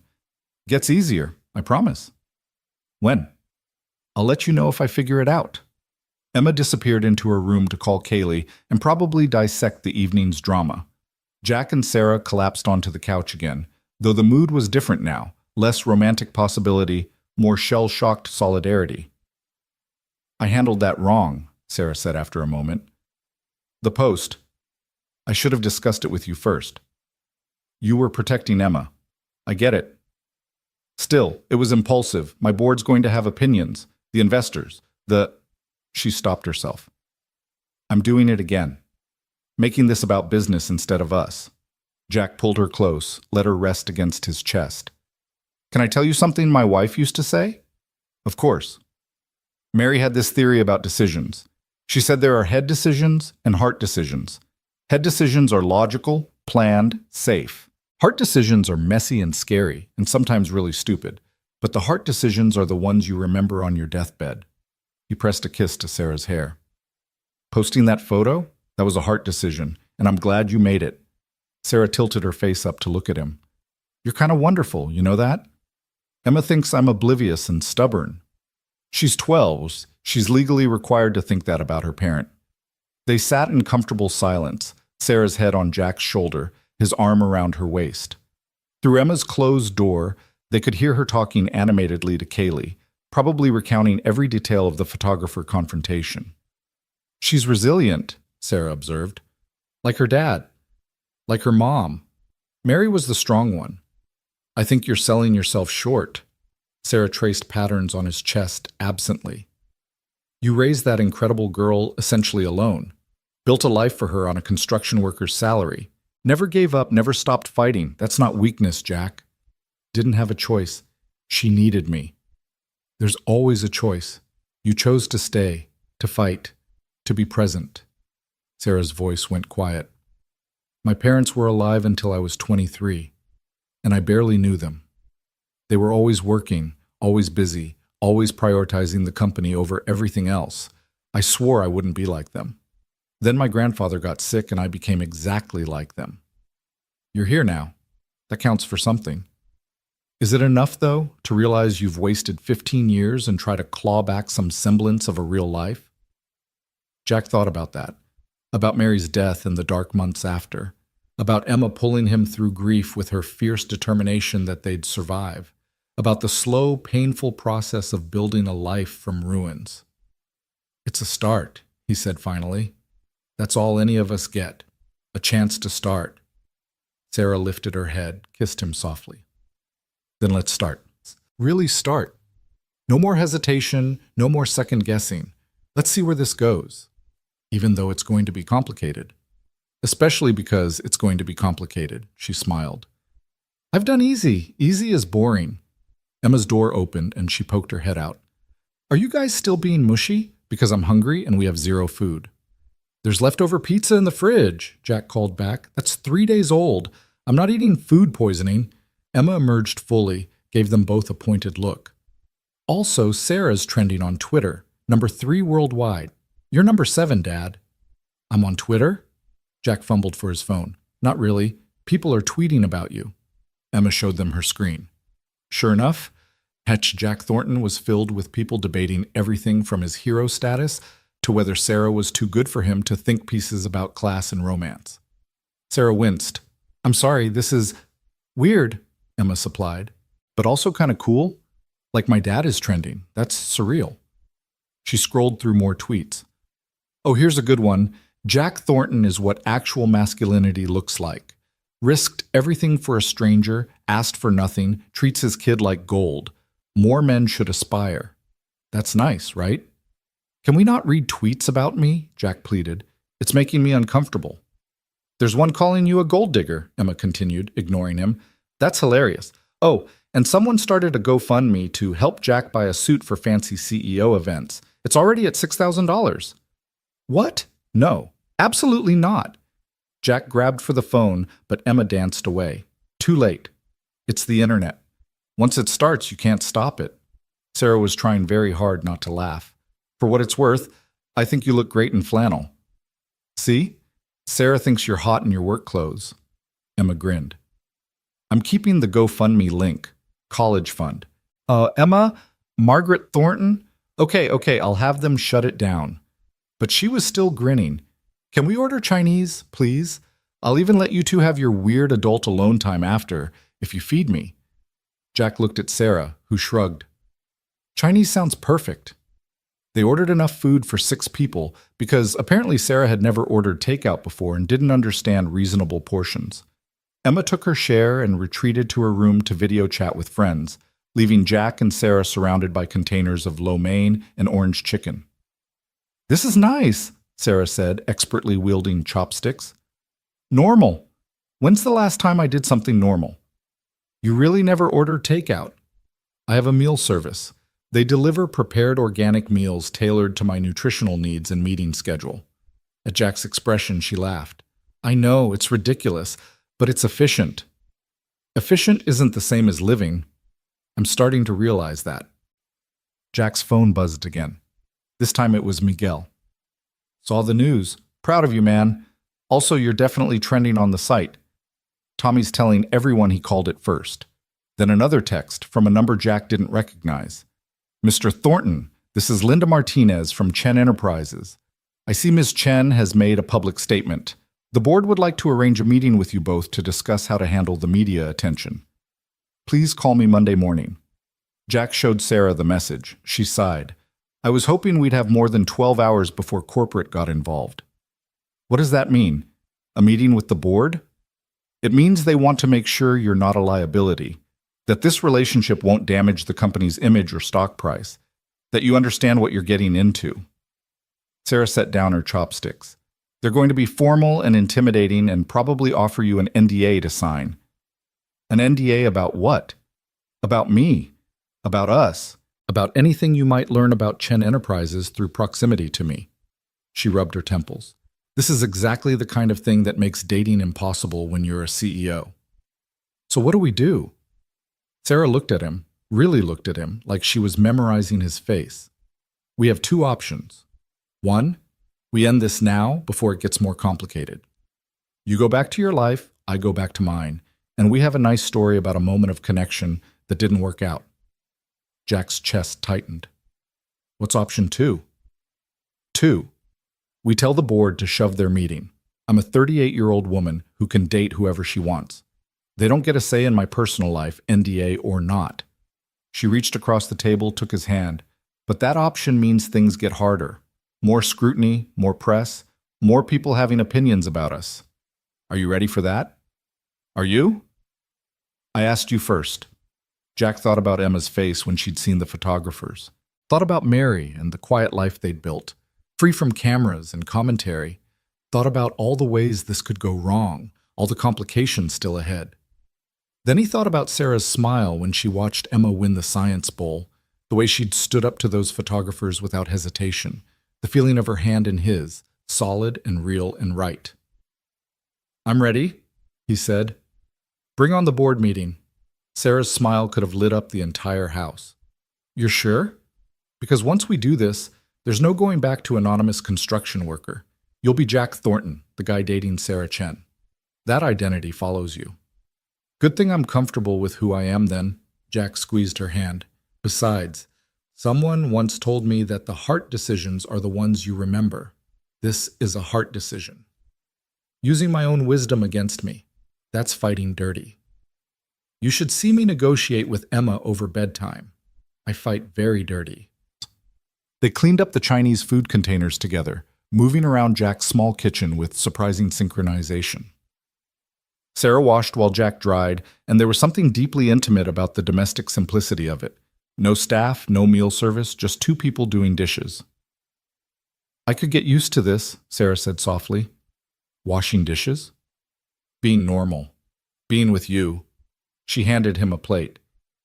It's like I can breathe for the first time in 15 years. Jack set down the dish towel, turned her to face him. Her hands were still wet, dripping on his floor, but he didn't care. He kissed her slowly, thoroughly, pouring every unspoken feeling into the connection between them. When they finally broke apart, Sarah was breathless. What was that for? For being brave. For choosing this. For being you. Jack tucked a strand of hair behind her ear. And fair warning, I'm falling for you, like seriously falling. So if you're going to back out, do it now before I'm completely gone. Sarah's eyes went wide, then soft. Then bright with tears, she blinked away quickly. You can't just say things like that. Why not? It's true. Because She stopped, swallowed hard. Because I'm falling too, and that terrifies me. I don't do feelings well. I plan and strategize and control, and feelings don't follow any of those rules. Good. Plans are overrated anyway. Jack pulled her close, held her against his chest, to weigh quickly. You can't just say things like that. Why not? It's true. Because She stopped, swallowed hard. Because I'm falling too, and that terrifies me. I don't do feelings well. I plan and strategize and control, and feelings don't follow any of those rules. Good. Plans are overrated anyway. Jack pulled her close, held her against his chest. We'll figure it out as we go. That's a terrible strategy. Maybe, but it's our strategy. They stood there in Jack's kitchen, holding each other while Emma's music played softly through her bedroom door and the night deepened outside. Somewhere in the city, people were still tweeting about them. Reporters were still writing stories. Sarah's board was probably having emergency calls about image management. But here, in this small house, with its worn furniture and overflowing bookshelves, none of that mattered. Here, they were just Jack and Sarah, two people who'd found each other in the worst possible circumstances and decided to take a chance anyway. Emma emerged around 10, yawning. Sarah, are you staying over? Because if you are, the couch is pretty uncomfortable. You should probably take Dad's bed and he can have the couch. Emma! Jack felt his face heat. What? I'm being practical. We both know you'll offer anyway. Emma looked between them. Unless you're both sleeping in Dad's room? In which case, I'm 12 and really don't need those details. Sarah was trying not to laugh. I should probably go home anyway. Early morning tomorrow, lots to handle before the board meeting Monday. Or, Emma said carefully, you could stay. Work from here. We have Wi-Fi, decent coffee, and Dad makes pretty good pancakes for breakfast. She focused on Sarah. Plus, if you leave now, the photographers might follow you. But if you stay, they get bored and go away. Strategic thinking.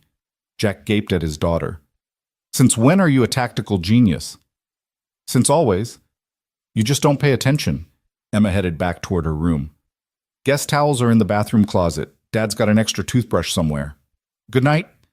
She closed her door, leaving Jack and Sarah staring at each other. Did your 12-year-old just orchestrate a sleepover? Sarah asked. I think she did. I apologize for her complete lack of subtlety. Don't, Sarah smiled. She's right about the photographers, and I do have a lot of work I could do remotely tomorrow. She paused. Unless you're uncomfortable with me staying, Jack thought about it for exactly half a second. Guest room's small but clean. You're welcome to stay. Guest room, Sarah repeated, something teasing in her voice. Very proper. I'm a proper guy. You're a guy who kissed me senseless about 5 minutes ago. That was different. Sarah kissed him, cutting off whatever excuse he was forming. When she pulled back, she was grinning. Guest room is fine. For tonight. We're taking this slow, remember? Right, slow, proper. Jack was having trouble forming coherent thoughts with her this close. I'll get you those towels. He showed Sarah to the guest room, Really more of an office with a futon, but Emma kept it reasonably clean for sleepovers. Sarah borrowed one of Jack's old t-shirts to sleep in, and seeing her in his clothes did things to Jack's heart that probably weren't healthy. "This okay?" she asked, gesturing to the shirt that hung to her thighs. "Perfect. You're perfect. I mean, it's perfect. The shirt. On you. Which is also, I'm going to stop talking now." Sarah laughed, went up on her toes to kiss his cheek. "Good night, Jack." "Night, Sarah." He made it to his own bedroom, closed the door, and sat on the edge of his bed trying to process the fact that Sarah Chen was sleeping 20 feet away in his house wearing his shirt. His life had become surreal. His phone buzzed with a text from Emma. "She's perfect for you. Don't screw this up. Love you." Jack smiled, texted back. "Love you too, kiddo. Now go to sleep." "Already asleep? This is a ghost texting you."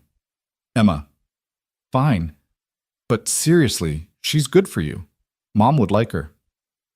That stopped Jack cold. Emma rarely talked about her mom in present tense, rarely speculated about what Mary would think about current events, that she felt comfortable enough to say this meant she really did approve of Sarah. "You think so?" he texted back. "I know so. Mom always said you needed someone who challenged you. Sarah definitely challenges you. True. Now seriously, sleep." Okay. "But Dad?" "I'm happy you're happy." Jack set down his phone, lay back on his bed, and stared at the ceiling. Happy? Was he happy? The word felt foreign after so many years of just surviving, just getting through each day for Emma's sake. But yeah, he was happy. Terrified and confused and completely out of his depth, but genuinely happy for the first time since Mary died. Sunday morning arrived with bright sunshine and Emma singing off-key in the kitchen. Jack shuffled out to find his daughter making pancakes while Sarah sat at the kitchen table with her laptop, already dressed and working despite it being barely 7 a.m. "Morning," Sarah said, looking up with a smile. "Emma's teaching me about dark matter. Apparently I've been fundamentally misunderstanding astrophysics my entire life." "Join the club," Jack said, moving to the coffee maker. "She corrects me at least once a week." "Because you keep calling asteroids space rocks, Dad. They have proper classifications." Emma flipped a pancake expertly. "Sarah, you want chocolate chips in yours?" "Absolutely." They had breakfast together, the three of them crowded around Jack's small table, and it felt startlingly domestic, natural, like they'd been doing this for years instead of one night.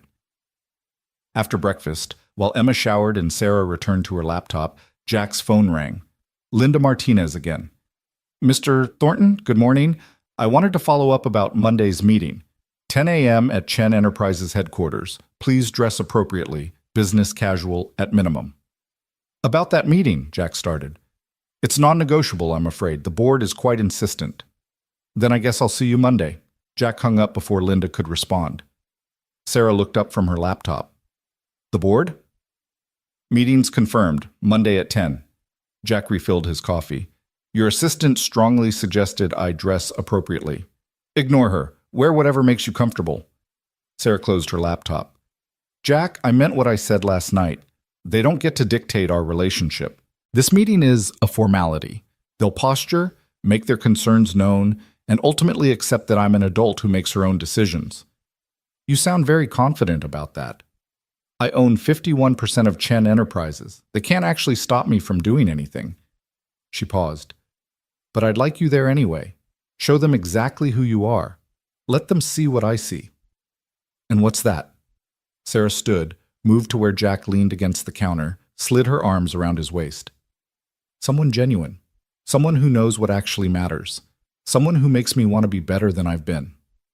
Emma's voice floated from the hallway. "If you guys are making out in the kitchen, please stop before I come out there and I'm traumatized forever." They broke apart, both laughing. Sarah called out, "Your daughter has excellent timing." "She really doesn't," Jack muttered, but he was smiling. The rest of Sunday passed in surprising normalcy. Sarah worked while Emma did homework, and Jack tackled some repairs around the house he'd been putting off. They ordered pizza for lunch, watched a documentary about black holes that Emma insisted they'd both enjoy, and generally existed together in a way that felt comfortable rather than forced. It wasn't until Sarah was preparing to leave, she had meetings Monday morning before the board situation, that reality intruded again. "I'll send a car for you tomorrow," she said, gathering her things. 9:30 pickup, gets you to the office with time to spare.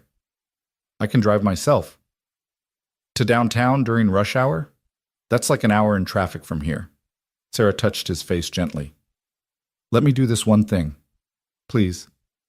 Jack nodded and Sarah kissed him goodbye. A real kiss, full of promise and heat, completely inappropriate with Emma in the next room, but neither of them cared.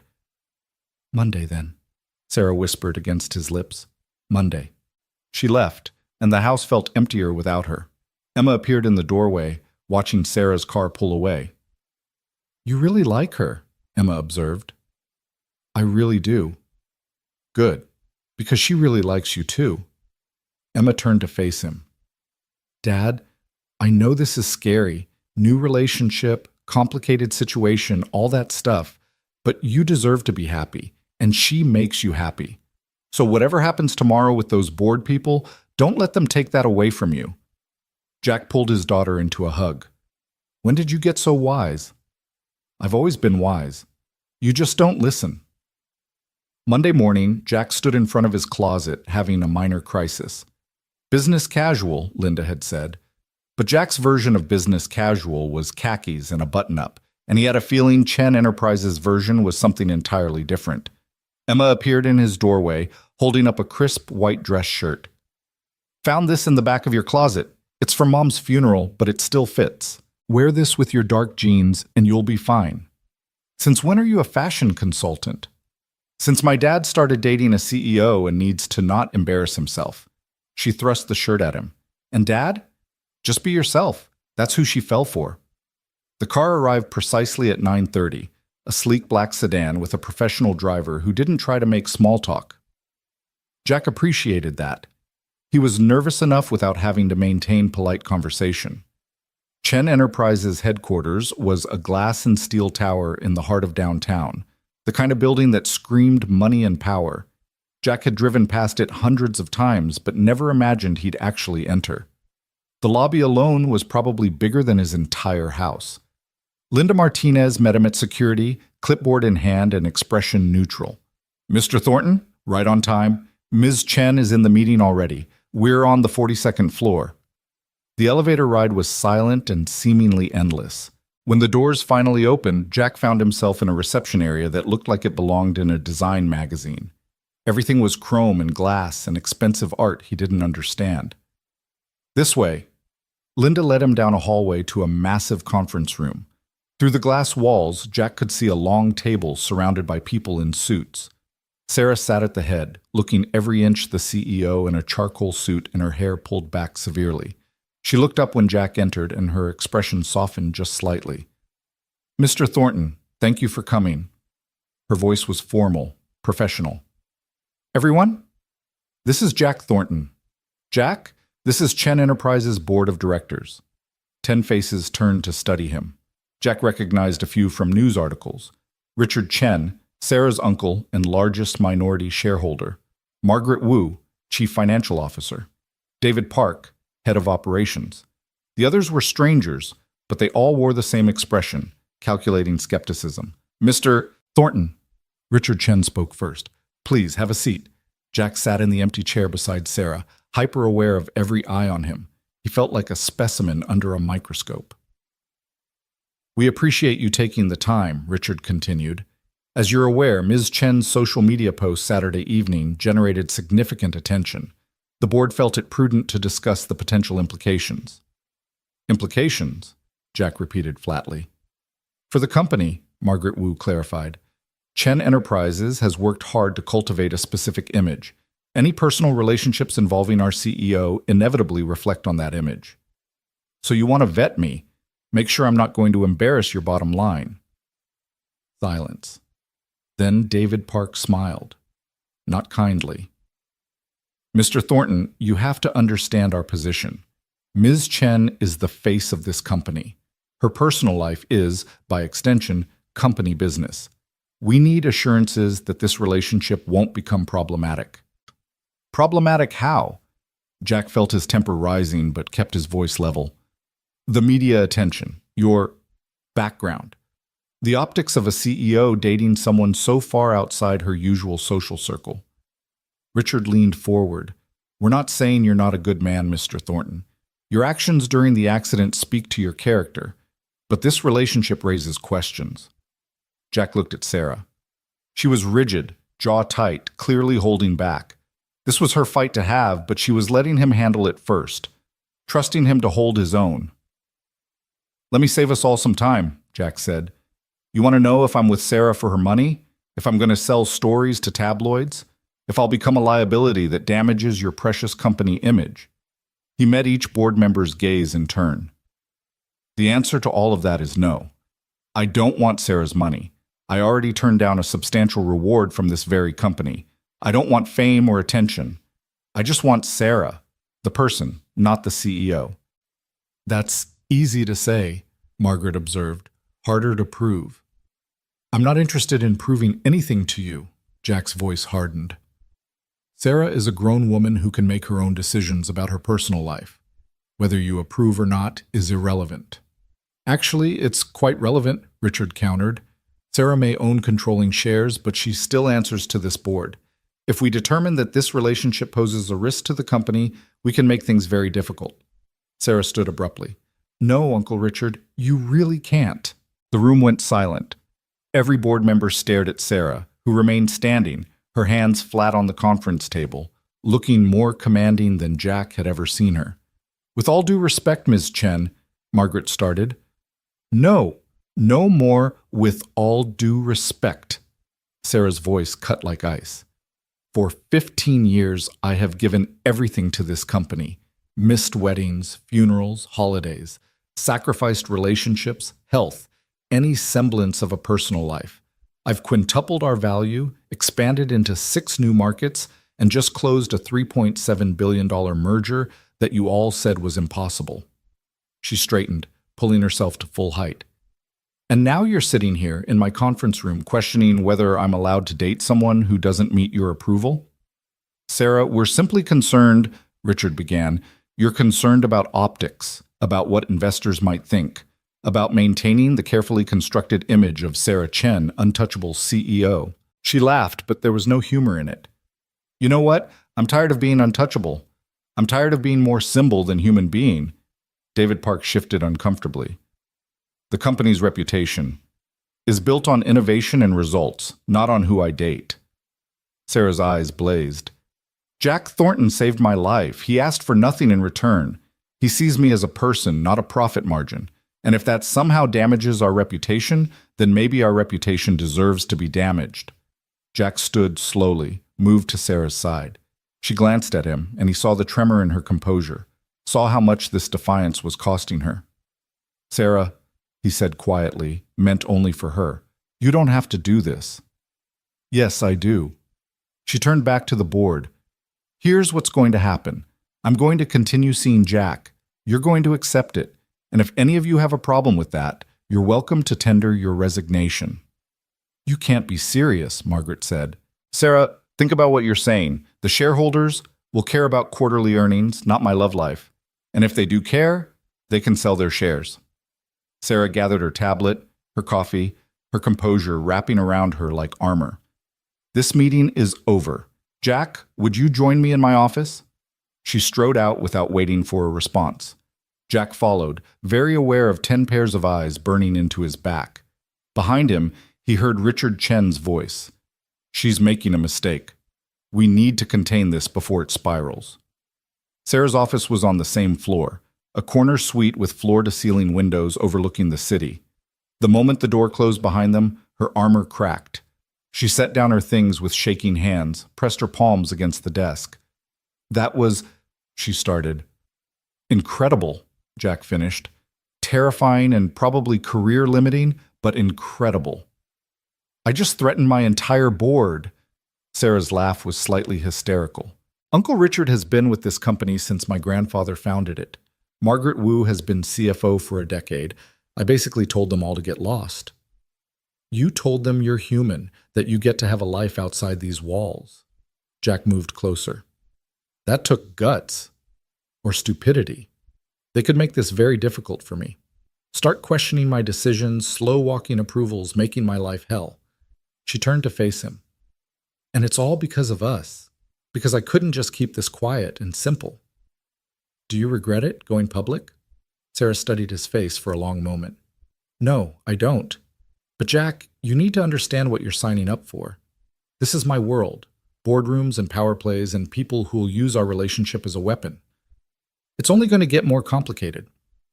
I'm starting to think complicated is our normal. Jack took her hands. And I'm okay with that. You shouldn't be. You should run. Find someone normal who doesn't come with corporate drama and a board of directors with opinions about your relationship. Probably. But I'm not interested in normal. I'm interested in you. Sarah pulled him into a kiss that tasted like desperation and relief. When they broke apart, she rested her forehead against his. I don't deserve you, she whispered. Good thing it's not about deserving. It's about choosing.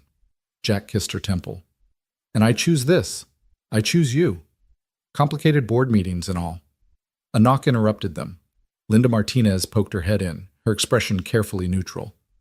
Ms. Chen, your uncle is requesting a private word. Sarah sighed. Tell him I'm busy. He's quite insistent. Fine, 5 minutes. Sarah turned to Jack. This might get ugly. You should probably... I'm staying. Jack settled into one of the visitor chairs. Unless you want me to go? No, I want you here. She squeezed his hand briefly before moving behind her desk, reassembling her CEO persona. Send him in, Linda. Richard Chen entered looking every bit the patriarch. Silver hair, perfectly styled, suit that probably cost more than Jack's truck, expression stern. He barely glanced at Jack before focusing on Sarah. That was quite a performance in there. It wasn't a performance, Uncle Richard. It was the truth. The truth. He shook his head. Sarah, I've known you since you were born, watched you grow up in your grandfather's shadow, saw you take over this company when you were barely more than a child. And in all that time, I've never seen you this reckless. Reckless, Sarah repeated. Is that what we're calling happiness now? I'm calling it distraction, sentiment, exactly the kind of weakness this company can't afford from its leader. Richard's gaze finally shifted to Jack. No offense, Mr. Thornton, I'm sure you're a decent man, but you don't belong in Sarah's world. You're right, Jack said evenly. I don't. But maybe she doesn't belong entirely in this world either. Richard's eyes narrowed. Excuse me? Look at her. Jack nodded toward Sarah. Really look at her. When's the last time you saw her smile? Really smile, not the practiced expression she uses for investors. When's the last time she took a vacation, had a meal that wasn't a business dinner, did anything that wasn't about this company? That's the price of leadership. That's the price of forgetting you're human. Jack stood, moved to Sarah's side. She almost died 3 weeks ago, trapped in a car, water rising, thinking her last thoughts would be about quarterly reports and merger documents. Is that really the legacy you want for her? Richard's jaw tightened. You think you can give her something better? You? With your construction job and your... He stopped himself, but the implication hung in the air. Uncle Richard? Sarah's voice was dangerously quiet. Finish that sentence. I dare you. I'm simply being realistic.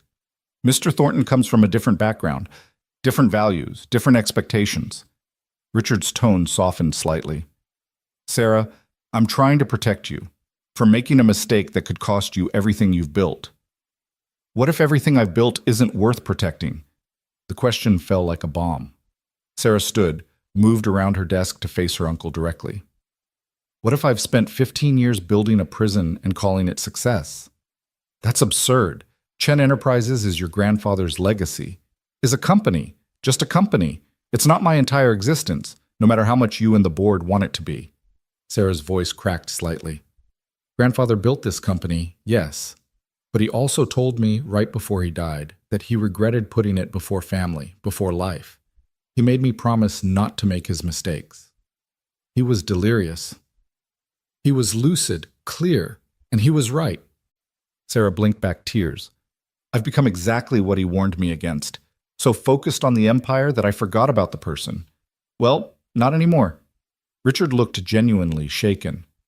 Sarah, please, think about this rationally. This man has a name, Jack. Use it. Jack, Richard conceded stiffly, is a complication you don't need right now. The merger is still integrating, the Shanghai office is struggling, the board is already nervous about. Then let them be nervous. Let them question. Let them see that their CEO is a complete person with a complete life. Sarah's determination seemed to solidify with each word. I'm not ending this relationship to make you or the board comfortable. That's final. Richard studied his niece for a long moment. Then, surprisingly, his expression softened. You really care about him. I do. Enough to risk everything? Enough to remember that everything should include more than just this company. Richard sighed heavily, suddenly looking older. Your grandfather would have a few choice words about this situation. Probably, but he'd also understand. Sarah's voice gentled. Uncle Richard, I know you're trying to protect me, but I need you to trust that I know what I'm doing, that I can handle both the company and a personal life. Can you? Because from where I'm standing, it looks like you're making an emotional decision that could have serious professional consequences. Maybe. Or maybe I'm finally making a human decision after 15 years of only making corporate ones. Sarah glanced at Jack, and her expression transformed, became softer, more vulnerable. He's worth the risk. Richard followed her gaze to Jack, really looking at him for the first time. Jack met his stare evenly, refusing to be intimidated. You love her, Richard said. Not a question. Jack didn't hesitate. Yes. And when the media circus intensifies, when investors start asking questions, when every detail of your life becomes public fodder, then we deal with it together. Simplistic answer. Honest answer. Jack moved closer to Sarah, their shoulders touching. I'm not naive. I know this won't be easy. But I also know that walking away because it's difficult isn't the answer. Not for me, and not for her. Richard was silent for a long moment. Then, unexpectedly, he smiled, small and reluctant, but genuine. Your grandfather would have liked you, Mr. Thornton. He appreciated people who stood their ground. He turned back to Sarah. I still think you're being reckless, but I also remember being young and in love and certain that I could handle anything the world threw at me. Uncle Richard, I'll talk to the board, smooth things over. But Sarah, you need to understand, they're not going to just accept this quietly. There will be pushback, questions, possibly even attempts to undermine your authority. Let them try. Sarah's chin lifted. I fought bigger battles than board politics. Indeed you have. Richard moved toward the door, paused. One more thing. Mr. Thornton, if you hurt her, you'll destroy me. I get it. Jack's voice was dry. For the record, I have no intention of hurting her. Intentions and outcomes are different things. Remember that. Richard left, closing the door softly behind him. Sarah sagged against her desk. That went better than expected. Better? He basically threatened to have me killed. No, he threatened to destroy you. Killing would be too quick for Uncle Richard. Sarah laughed weakly. But he's going to help with the board. That's huge. Jack pulled her close, let her rest against his chest. Are you okay? I just defied my entire board of directors and told my uncle that I'm prioritizing my love life over corporate concerns. I should be panicking. She tilted her head up to look at him. But I'm not. I feel free. Lighter. Like I've been holding my breath for 15 years and finally remembered how to exhale. That's good, right? That's terrifying. But she was smiling. Jack, I just jeopardized everything I've spent my adult life building. For us. For the possibility of us. Regret it? Ask me again in 5 years. It's a date. They stood there in her office, holding each other while the city sprawled below, and somewhere in the building, a board of directors probably plotted damage control. Jack's phone buzzed, a text from Miguel. Heard you had a meeting with the Suits. Still alive? He typed back one-handed. Barely. Tell you later. Sarah's phone also started buzzing. She ignored it at first, but the notifications kept coming. Finally, she checked, then groaned. What? News leaked about the board meeting. Someone posted that there was an emergency session regarding CEO's relationship status. Twitter's having a field day. We're trending again? Number 2 worldwide this time. You moved up from number 7. Sarah scrolled through her phone, wincing. Oh, this is lovely. Chen Enterprises in crisis as CEO chooses construction worker over company. Real subtle. Is that going to be a problem? For the stock price, maybe. But Richard wasn't wrong. Investors mostly care about earnings, not my dating life. Once they see the quarterly reports are still strong, they'll calm down. And if they don't? Sarah set down her phone, cupped Jack's face in her hands. Then they don't. Jack, I meant what I said in that meeting. You're worth it. This, us, is worth it. And I'm done letting fear dictate my choices. That's a big change from 3 weeks ago. 3 weeks ago, I was trapped in a car waiting to die. Funny how near-death experiences rearrange your priorities. She kissed him softly. You rearranged my priorities. Made me remember what actually matters. Happy to help, though there were probably less dramatic ways to reach that conclusion. Where's the fun in that? Linda knocked again, poked her head in without waiting. Ms. Chen, I have your afternoon schedule. Conference call with Shanghai at 2, investor briefing at 3:30, and the marketing team needs approval on... She stopped, seeing them still in embrace. Should I come back? No, it's fine. Sarah reluctantly stepped back from Jack. What does the rest of my day look like? Fully booked until 7. Then you have the charity gala tonight. Sarah closed her eyes briefly. I forgot about the gala. It's the Children's Hospital fundraiser. You're the keynote speaker. Linda consulted her tablet. Your dress is already at your apartment. Hair and makeup team arrives at 5. Right, of course. Sarah turned to Jack. I'm sorry, this is your job. I understand. Jack picked up his jacket. I should get going anyway. Let you actually work. Jack, it's fine. Really? He kissed her forehead. Text me after the gala? It'll be late, probably midnight. I'll be up.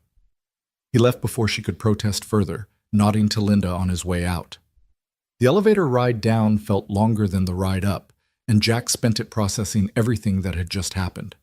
Sarah had stood up to her board for him, chosen him over their approval, risked professional consequences for their relationship. The weight of that was starting to sink in. Outside, the city was bright and busy, oblivious to the corporate drama playing out in the tower above. Jack's phone rang as he waited for a cab. Emma. Hey, kiddo, shouldn't you be in class?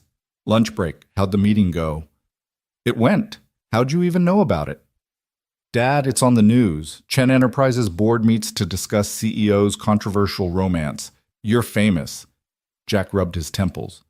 I'm really not. The internet disagrees. Oh, and someone made a meme out of that photo from the Science Bowl. You and Sarah looking at each other. Caption says, when you find someone worth fighting a board of directors for. It's actually pretty cute. Emma, I know, but Dad, seriously, how are you? Are you okay?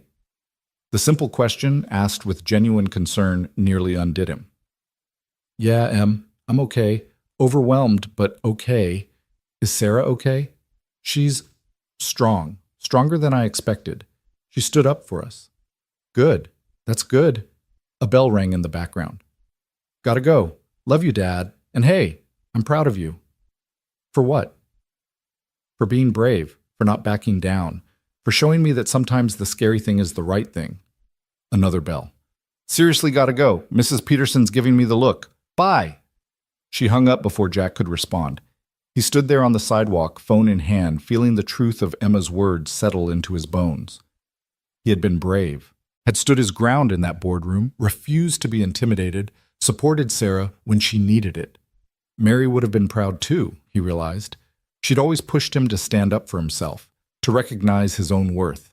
She would have liked Sarah, would have approved of someone who challenged him to be more than he thought he could be. The cab ride home was quiet, giving Jack too much time to think about Sarah's office, about the board meeting, about the way her uncle had looked at him like he was a problem to be solved, about the gala Sarah was attending tonight, full of people from her world who would probably share Richard Chen's opinion. His phone buzzed with a text from Sarah. Miss you already. Is that pathetic? He smiled despite himself. Only if it's pathetic that I miss you too. We're hopeless, completely. How's your afternoon? Conference call was brutal. Shanghai's unhappy about the merger terms, but I keep thinking about you instead of focusing on logistics. Should I apologize for being distracting? Never. You're the best kind of distraction. Jack was still smiling when he got home. The house felt empty without Emma. She was at school for another 3 hours, and he found himself restless.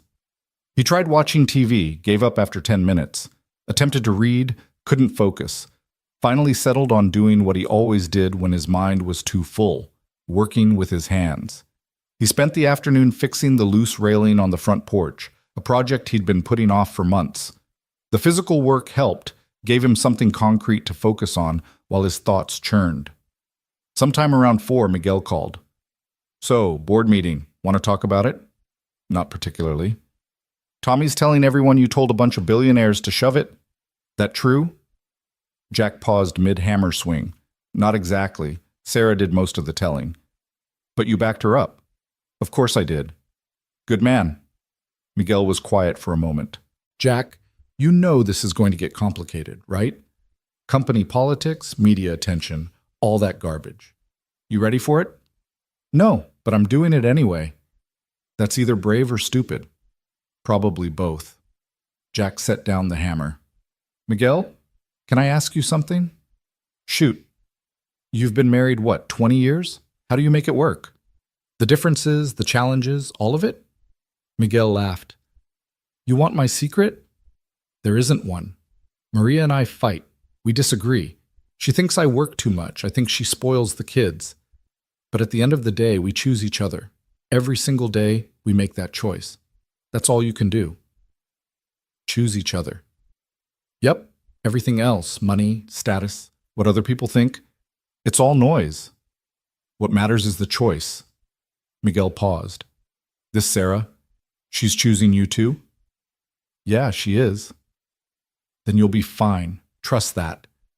They talked a while longer about work, about Emma's Science Bowl victory, about nothing important. When Jack hung up, he felt steadier, choosing each other. He could do that. Emma came home around 5, full of energy and news about her day. She'd been approached by 3 different classmates wanting to know about Sarah, had to explain to her physics teacher that no, she couldn't get Sarah to come speak at Career Day because Sarah was busy running a multi-billion-dollar company. Everyone's being so weird about it, Emma complained, raiding the fridge for a snack. Like, yes, my dad's dating someone successful. No, that doesn't mean I suddenly have access to unlimited money or connections. Jessica Martinez actually asked if Sarah could get her dad a job. It's ridiculous. People are curious. It'll die down. When? Because I'm getting tired of being the girl whose dad is dating the famous CEO. She emerged with an apple, took a fierce bite. I just want things to be normal again. Jack felt a stab of guilt. I'm sorry, Em. I didn't think about how this would affect you at school. It's not your fault. You didn't ask for media attention. She settled at the kitchen table. But Dad, seriously, is it always going to be like this? Reporters and attention and people treating us different? I don't know. Probably gets easier with time. And if it doesn't? Jack sat across from her. Then we deal with it, together. But Em, if this is too much, if you need me to step back from Sarah, no. Emma's eyes went wide. Dad, no. I like Sarah. I like seeing you happy. I'm adjusting. That's all. You're sure? Positive. Besides, Kaylee thinks the whole thing is romantic. She's been reading me tweets about you guys all day. Some of them are actually really sweet. Emma pulled out her phone, scrolled. Here.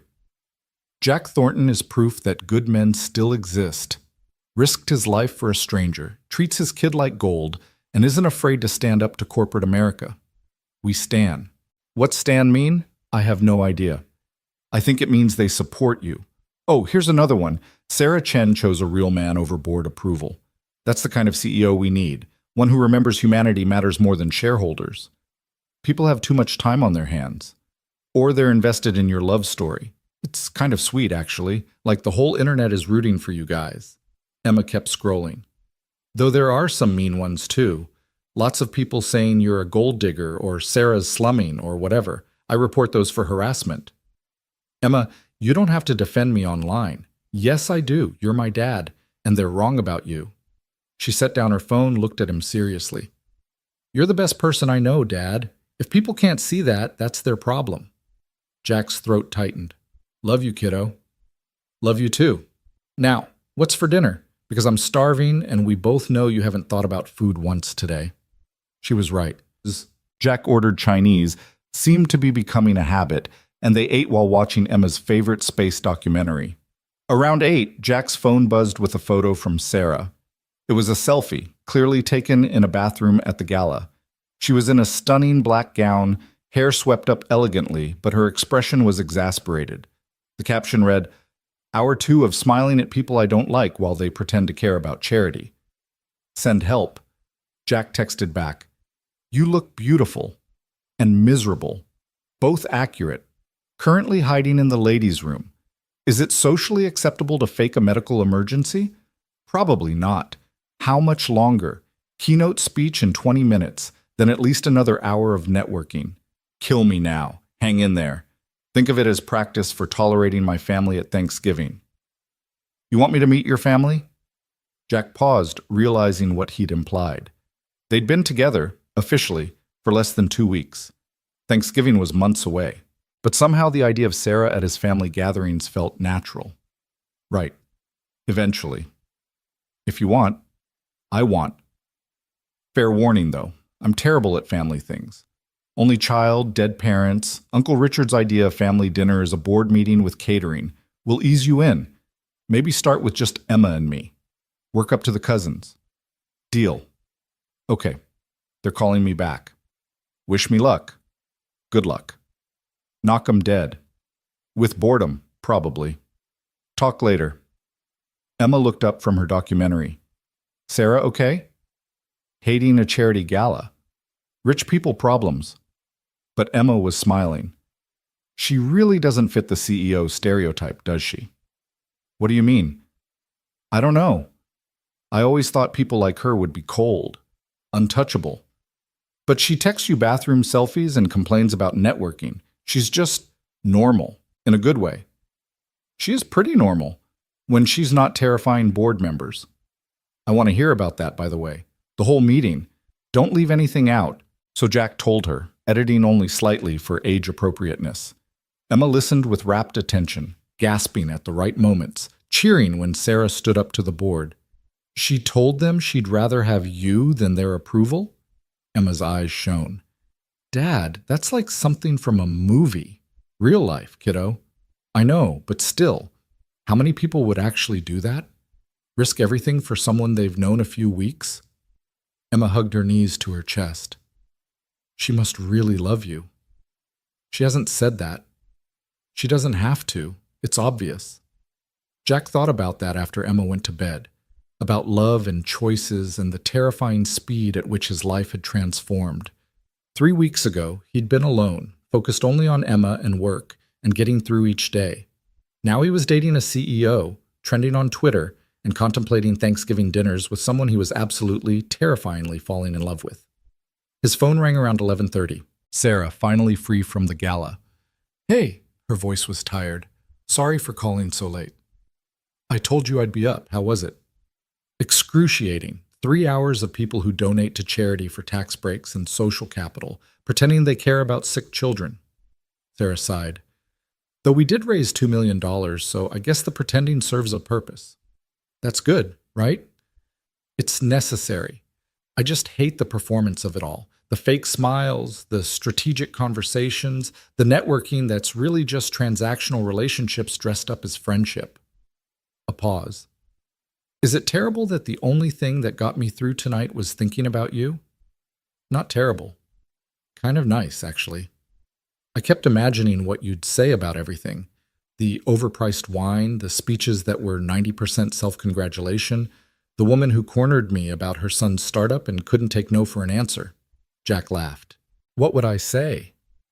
Probably something honest and cutting that would make me laugh. You have a gift for seeing through bullshit. Sarah's voice softened. I miss you. I know that's ridiculous. We spent this morning together, but I miss you. I miss you too.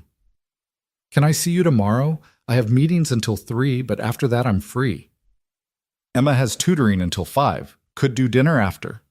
Perfect. Though fair warning, I'm about to ask you something that might sound crazy. Jack sat up straighter. Okay. Come to the Singapore conference with me next month. What? Chen Enterprises is opening a new office there. Big deal. Lots of presentations and networking. It's a week-long trip, and I have to go. But I'd really like you there with me. Sarah rushed on. I know it's a lot to ask. You'd miss work, and Emma would have to stay with someone, and it's probably too soon for international trips, but yes.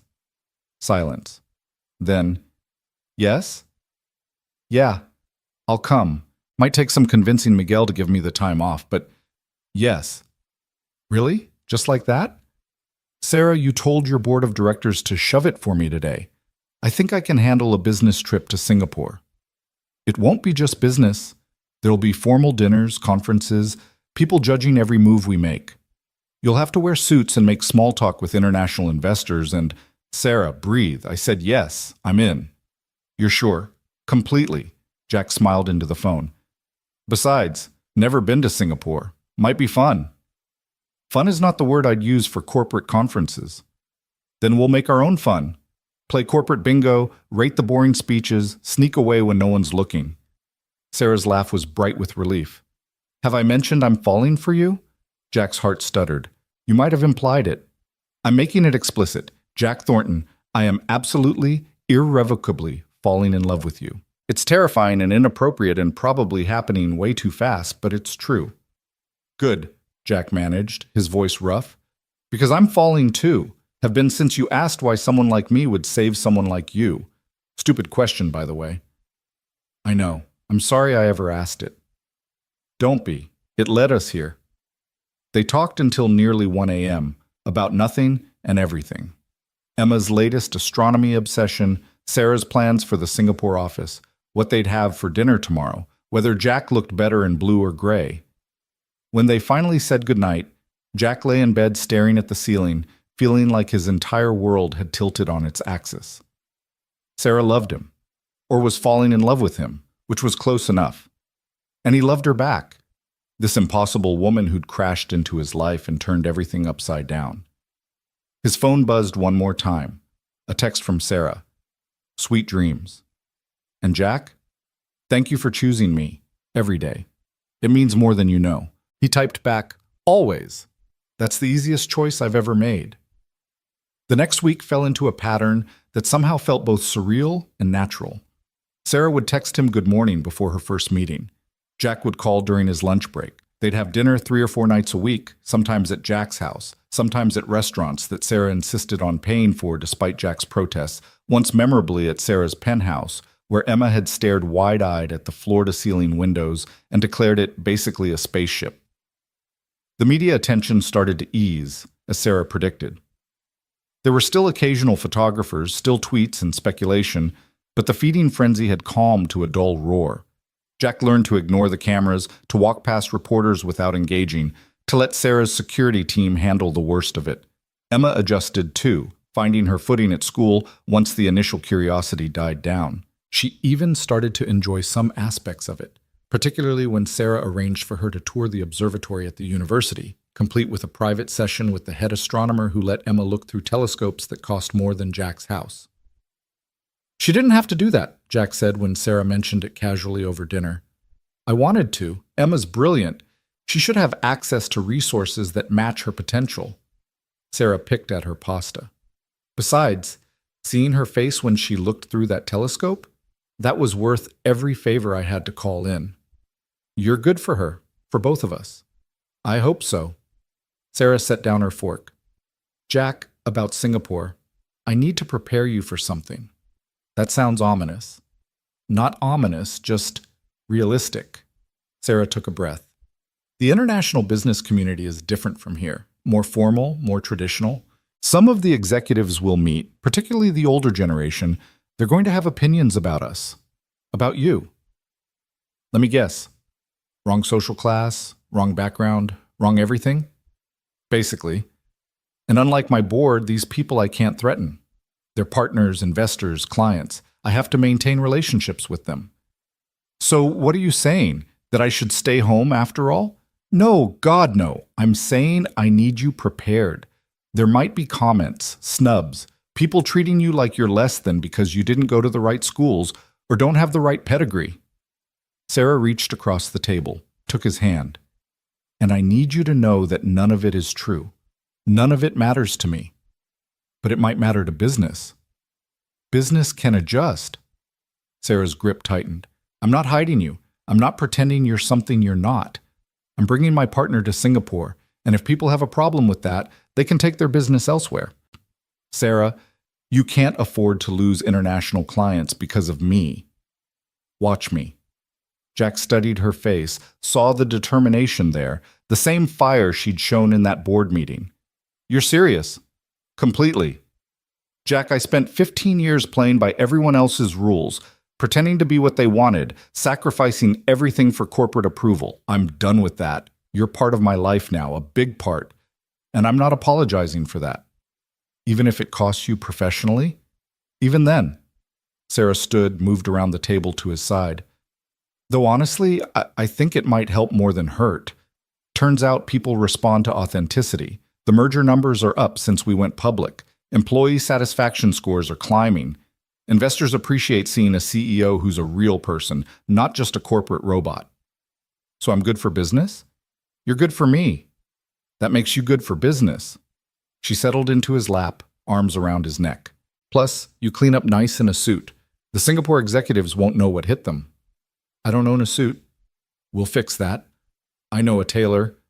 Sarah, let me do this, please. Consider it a business expense. You're representing Chen Enterprises internationally. You need to look the part. Jack wanted to argue, but the plea in her voice stopped him. This mattered to her, he realized. Not because she was ashamed of him, but because she wanted to give him armor for the battle ahead. Okay, 1 suit for Singapore. 3 suits, 1 for the opening ceremony, 1 for the investor dinner, 1 for the closing gala. That's excessive. That's appropriate. Sarah kissed him softly. Trust me on this. Let me help you navigate my world. Fine. 3 suits. But I'm paying. With what? Your construction salary? I have savings. Not a lot, but enough. Sarah pulled back to look at him seriously.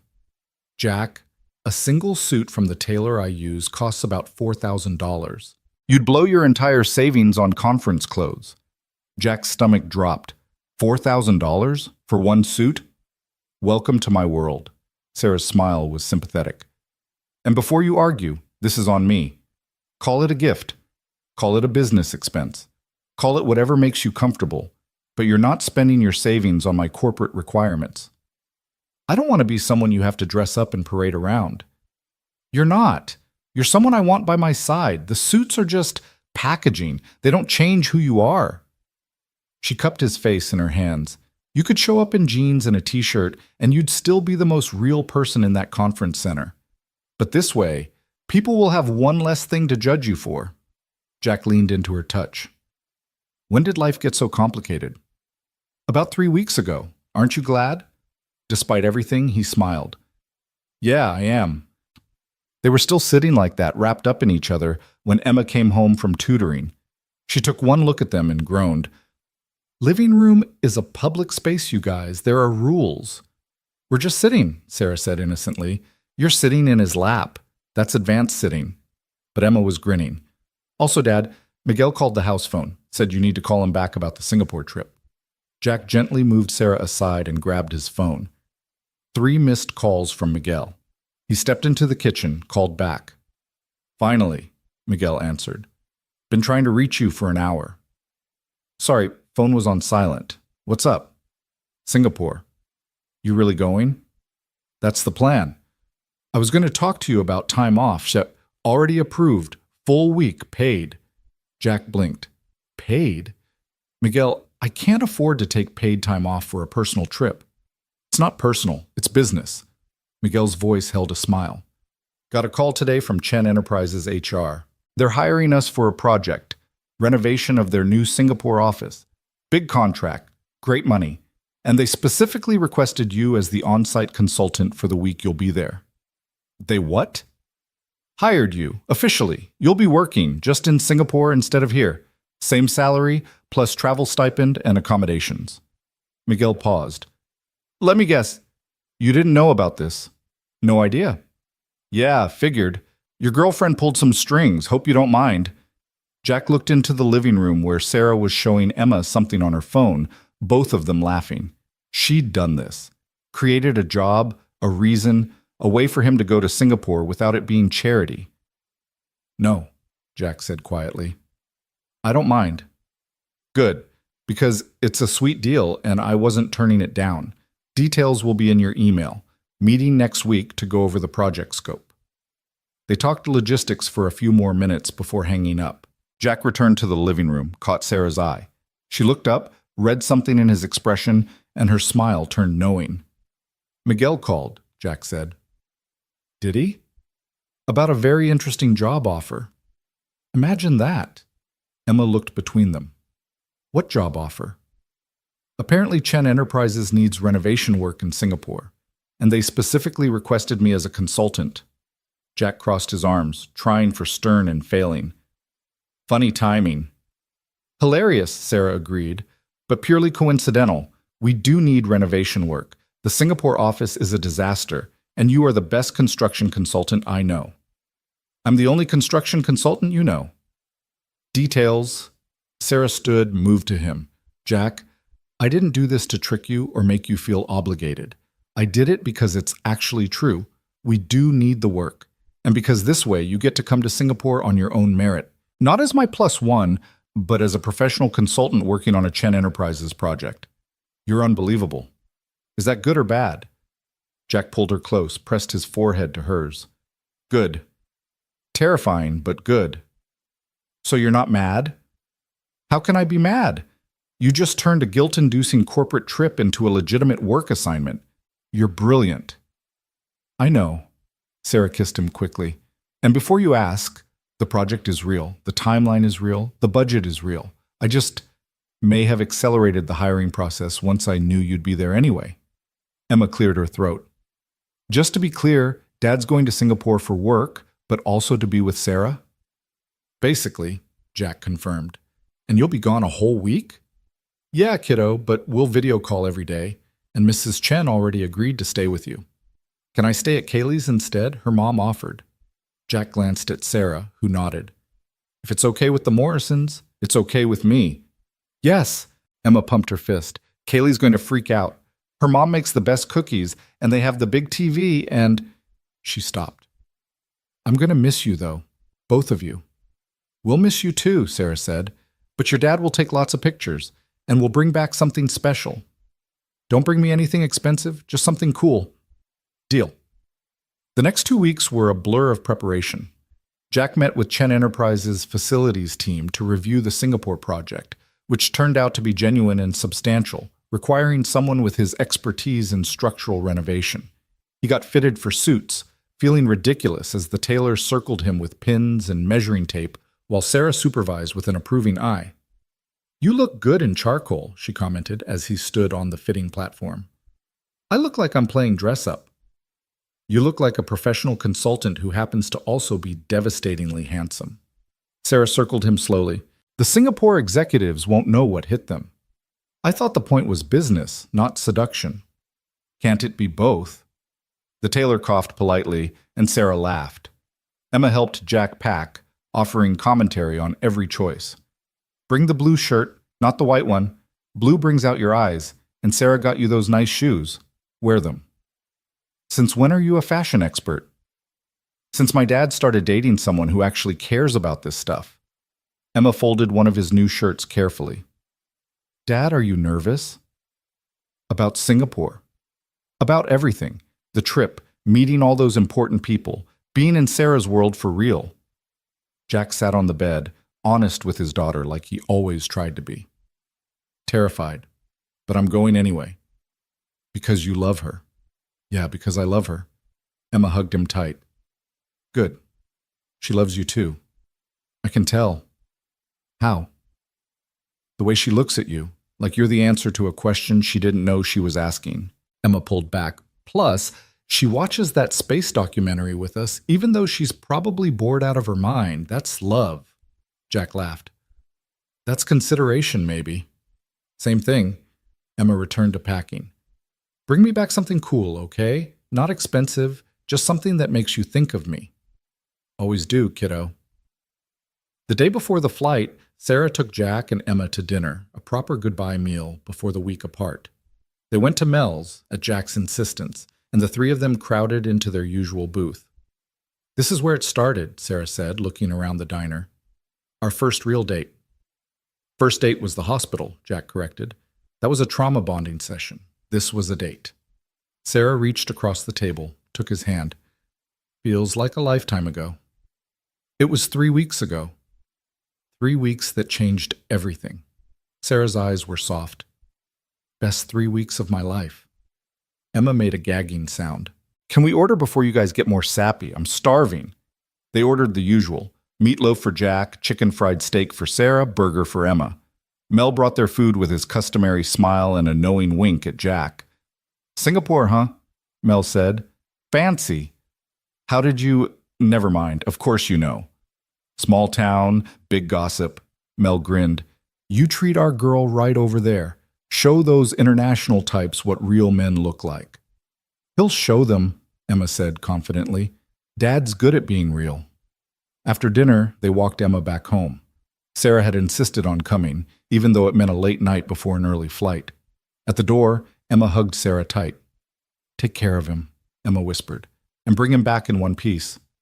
I promise. Sarah hugged her back. And Emma, thank you for sharing him with me. Just don't forget to share him back. Jack kissed Emma goodnight, promised again to call every day, and watched her head inside. Then he and Sarah stood on his front porch, neither quite ready to say goodbye. This is it, Sarah said. Tomorrow we're flying halfway across the world together. Having second thoughts? Never. She stepped closer. Jack Thornton, I love you. Completely, terrifyingly, irrevocably. And I'm about to show you off to the entire international business community. Jack's heart felt too big for his chest. I love you too, even though you're crazy and you dress me in $4,000 suits and you turn my simple life completely upside down. Especially because of all that, Sarah corrected, and kissed him under the porch light, while somewhere inside Emma probably watched and smiled. Tomorrow they'd fly to Singapore. Tomorrow the real test would begin. Jack and Sarah's world completely, surrounded by her colleagues and competitors and critics. Tomorrow would bring new challenges, new judgments, new obstacles to navigate. But tonight, they had this, the porch, the kiss. The love they'd chosen despite every logical reason not to. And somehow, that felt like enough to face whatever came next. The flight to Singapore was 18 hours of luxury Jack had never experienced. First-class seats that converted to beds, food that actually tasted good, flight attendants who knew Sarah by name and treated Jack with careful courtesy. Sarah worked for the first few hours, laptop balanced on the tray table, occasionally asking Jack's opinion on renovation plans or presentation slides. You don't have to pretend I understand all this, Jack said when she showed him a complex financial projection. I'm not pretending. You see things differently than my team does, practical things, real-world applications. Sarah highlighted a section. Like this expansion plan, does it make sense from a construction standpoint? Jack studied the diagrams, the timelines, the budget allocations. You're underestimating the foundation work. Singapore's built on reclaimed land. The soil conditions are tricky. You'll need deeper pilings, better drainage.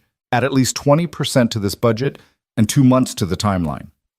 Sarah stared at him. How do you know about Singapore's soil conditions? Googled it. Figured if I'm consulting on renovation, I should understand the environment. Jack shrugged. It's just research. It's brilliant. Sarah was already adjusting the spreadsheet. See?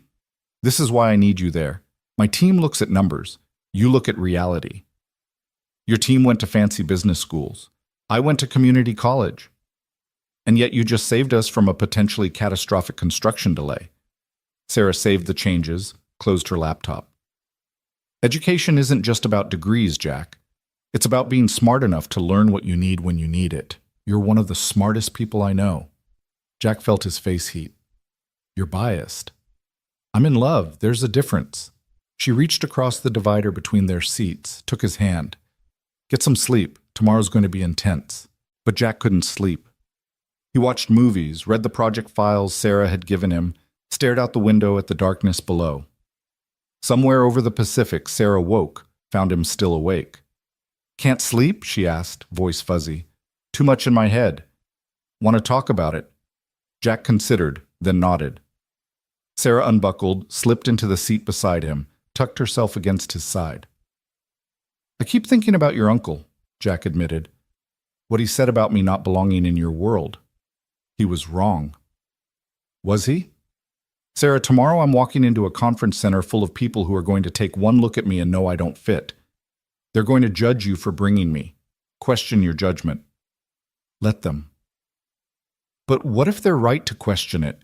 What if I embarrass you, say the wrong thing, use the wrong fork at dinner, prove that I really don't belong?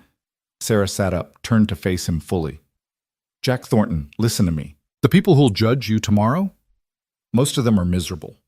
Locked in loveless marriages, estranged from their children, so focused on wealth and status, they've forgotten how to be human.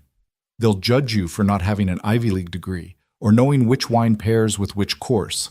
And you know what? I don't care. Sarah, no, let me finish. You've been more real with me in 3 weeks than most of those people have been in their entire lives. You've shown me what actually matters. You've reminded me that there's more to existence than quarterly reports and market share. She cupped his face in her hands. So tomorrow, when some executive makes a snide comment about your background, I want you to remember something. You're the one who saved a stranger's life without hesitation. You're the one who raised an incredible daughter alone. You're the one who stood up to my board of directors and didn't flinch. That's worth more than all their pedigrees combined. You make it sound heroic. I'm just a guy trying not to screw up. You're my guy, and you don't give yourself nearly enough credit. Sarah kissed him softly. Promise me something? What? Tomorrow, when it gets hard, and it will get hard, remember why you're there, not to impress anyone, not to prove anything, just to be with me, to support the woman you love while she does her job. Can you do that? Jack pulled her closer. Yeah, I can do that. Good. Sarah settled back against his chest. Now sleep. We both need it. This time Jack did sleep, Sarah warm and solid in his arms. When he woke, sunlight was streaming through the windows and Singapore sprawled below, a glittering city of glass towers and green spaces, both futuristic and lush. Welcome to Singapore, Sarah murmured, also watching. Last chance to run. Not running. Not anymore. They landed at Changi Airport, navigating customs and baggage claim with surprising efficiency. A driver waited with a sign reading Chen Enterprises, leading them to a sleek car that whisked them toward the city center. The opening ceremony is tonight, Sarah said, scrolling through her phone. 7 p.m. That gives us the afternoon to settle in, review talking points, maybe grab lunch. Us or you? Both. You're part of this too, remember? The renovation consultant. Their hotel was predictably luxurious, all marble and gold accents, staff who bowed slightly when addressing Sarah. Their rooms were on the top floor, connected by an interior door that Jack suspected Sarah had specifically requested. Unpack, shower, meet me in an hour, Sarah suggested at her door. It's a date. Jack's room was bigger than his entire first floor at home. Floor-to-ceiling windows overlooked the city, the bed was the size of a small country, and the bathroom had a tub that could fit 4 people. He unpacked his 3 new suits, hanging them carefully, then stood in the shower letting hot water pound away the travel fatigue. When he emerged, there was a note slipped under his door. Lunch on my balcony. Come as you are. He found Sarah on her suite's balcony, easily twice the size of his, with a spread of local food laid out. She'd changed into casual clothes, hair down, looking more like the woman from his front porch than the CEO from the plane. Hungry? She asked. Starving. They ate Singapore's famous chili crab, chicken rice, satay skewers. Sarah explained each dish, its history, its significance. Jack listened, watching her face light up as she talked about a city she clearly loved. I came here first when I was 26, she said, trying to establish Chen Enterprises in the Asian market. I was terrified, Didn't speak the language, didn't understand the culture, completely in over my head. What happened? I failed, spectacularly. Lost 3 potential contracts because I didn't understand the importance of relationship building here. In the US, it's all business. Here, you have to connect personally first. Trust matters more than contracts. Sarah smiled at the memory. I went back to my hotel room and cried for 2 hours. Called my grandfather, told him I was coming home. But you didn't. He told me that failure was just education in disguise, that I needed to learn from it, adapt, try again. Sarah's eyes grew distant. So I did. Spent another month here, not chasing contracts, but building relationships, learning, listening. By the time I left, I had 2 solid partners and a foundation for everything we've built in this region. He was proud of you. He was. Even when I failed, especially when I got back up. She looked at Jack. That's what I need you to remember tonight. These people value resilience, authenticity. They'll test you, see if you're real or just another American with more confidence than substance. Show them who you are, someone who doesn't give up, who learns, who fights for what matters. No pressure. Sarah laughed. Okay, maybe a little pressure. But Jack, I believe in you, more than I've believed in anyone in a long time. They spent the afternoon going over the evening's agenda. The opening ceremony would include speeches from Sarah and the Singaporean Minister of Trade, followed by a reception where Jack would meet the key players. Sarah coached him on names, backgrounds, cultural considerations. Mr. Tan values directness but delivered respectfully.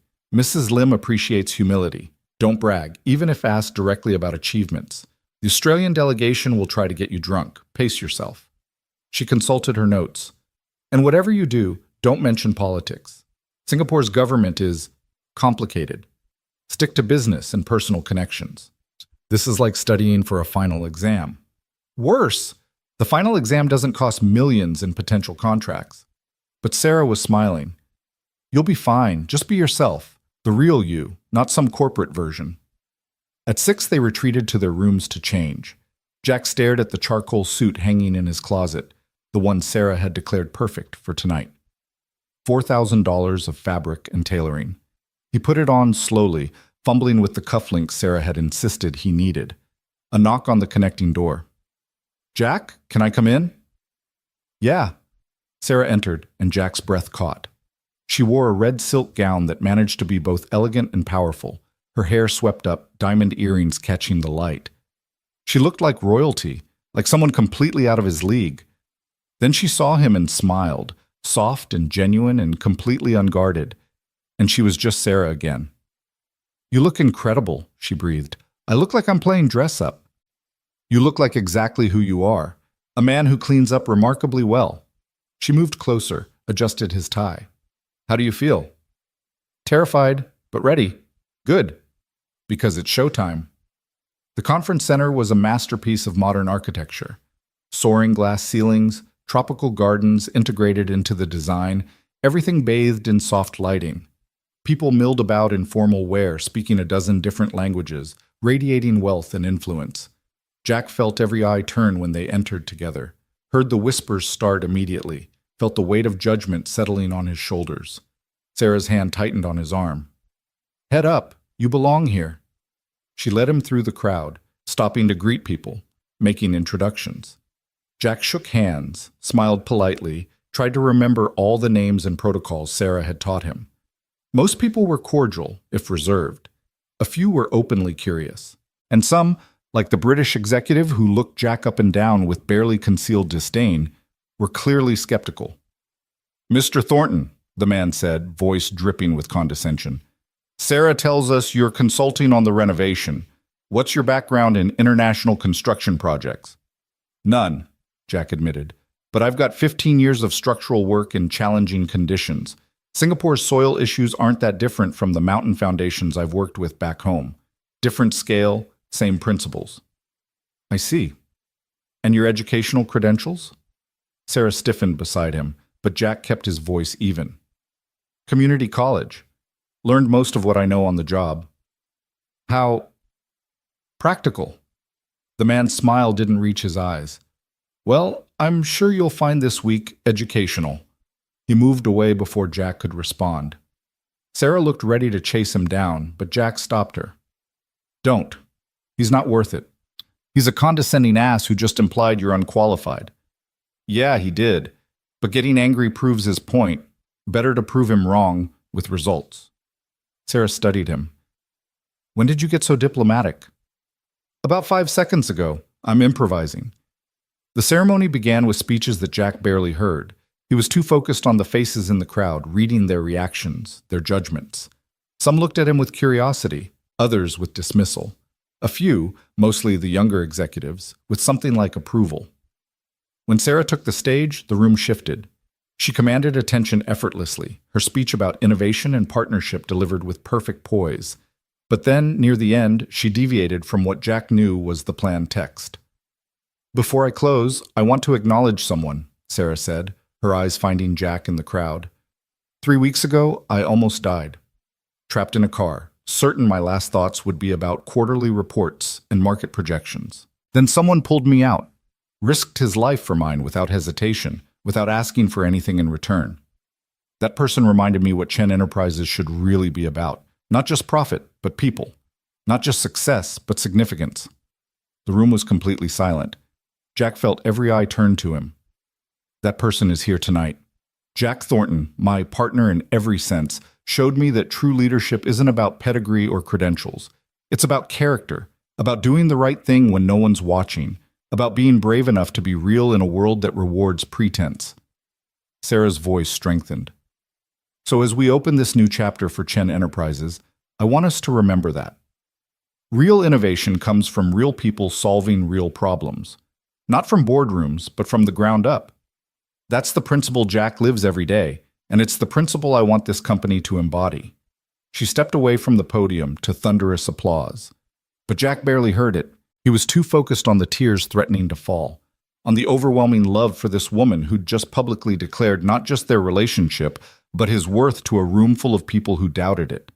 Sarah made her way back to him through the crowd, ignoring the people trying to catch her attention. You okay? She asked quietly. You just told the entire international business community that you love me. I told them the truth. Problem? No. Jack pulled her close, propriety be damned. No problem at all. The reception that followed was easier. Sarah's speech had shifted something. People approached Jack differently now, with genuine curiosity instead of dismissal. The British executive even offered a grudging apology, admitted he'd been premature in his assessment. Mr. Tan, the Singaporean investor Sarah had specifically warned Jack about, cornered them by the bar. Mr. Thornton, he said, his accent crisp and precise. That was quite an endorsement from Ms. Chen. She's generous with her praise. Or accurate with her assessment. I've known Sarah 10 years, never heard her speak about anyone that way. Mr. Tan studied Jack carefully. Tell me, what do you see when you look at Chen Enterprises? Jack glanced at Sarah, who nodded slightly. Permission to be honest. I see a company that's forgotten its foundation, Jack said, literally and metaphorically.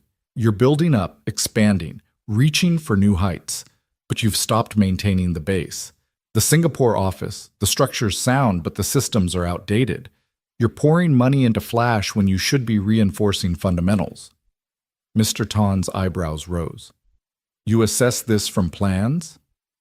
From plans and research, but also from watching how the company operates. Everyone's focused on the next big thing.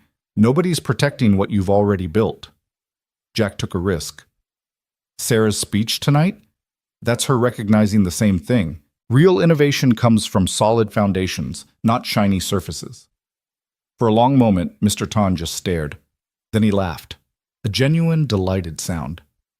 You know what, Mr. Thornton? You're absolutely right. We've been so focused on growth, we've neglected maintenance, both structural and philosophical. He extended his hand. I look forward to working with you this week. I suspect you'll teach us quite a bit. He walked away, leaving Jack slightly stunned. Sarah was beaming. What just happened? You impressed the hardest person to impress in this room. Sarah kissed his cheek. That's what happened. The rest of the evening passed in a blur of conversations and connections. Jack found himself actually enjoying it. once he stopped trying to be someone he wasn't and just engaged honestly. People responded to authenticity, just like Sarah had said. They made it back to the hotel around midnight, both exhausted. Sarah kicked off her heels in the elevator, sighing with relief. Feet are killing me. Remind me why I wear these torture devices? Because you look amazing in them? Flatterer. But she was smiling. You were incredible tonight, by the way. Natural, real, everything I knew you'd be. I told a major investor your company is neglecting fundamentals. That could have gone very wrong. But it didn't because you were right, and he knew it. Sarah leaned against him as the elevator climbed. You see things clearly, Jack. No corporate doublespeak, no pretense, just truth. That's rare in my world.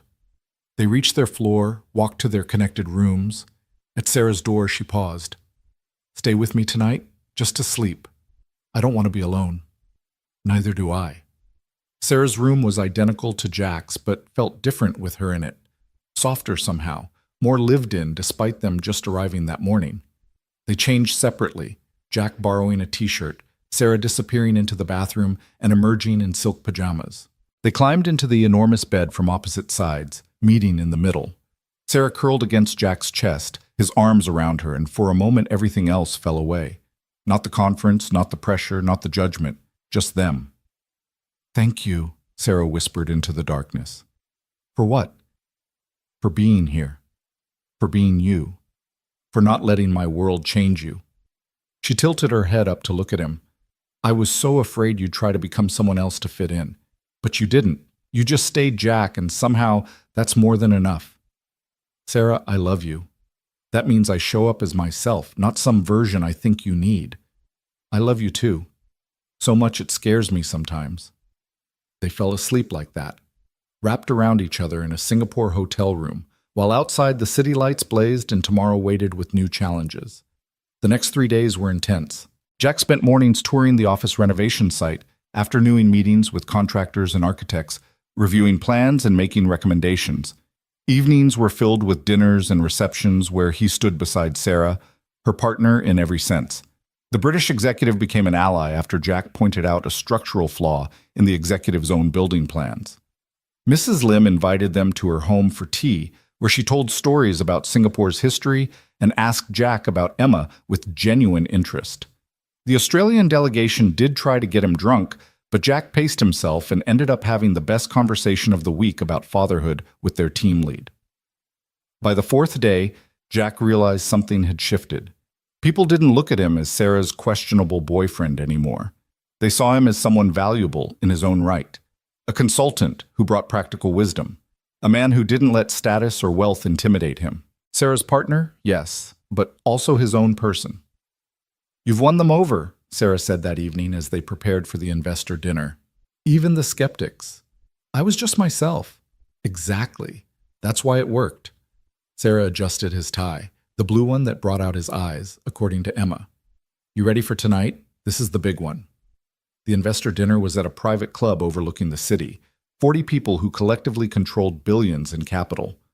Jack had been nervous about every other event, but this one actually terrified him. These were the people who could make or break Sarah's expansion plans. Just remember, Sarah coached as their car pulled up, listen more than you talk. When you do talk, be honest. And if anyone asks about us personally, tell them the truth. We're in love, it's real, and it's none of their business beyond that. Perfect. The dinner was as formal as Jack had feared.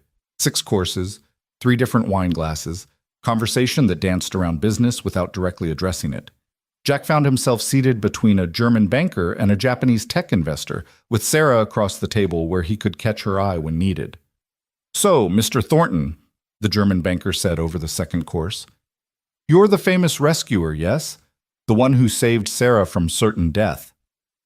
I pulled her out of a car. Someone else would have done the same. Perhaps, but you did it. And now you're here, in our world. How are you finding it? Jack considered his answer carefully. Honestly, it's exhausting. All the protocol, the posturing, the conversations that mean something other than what's actually said. I prefer directness. The banker laughed. Refreshing.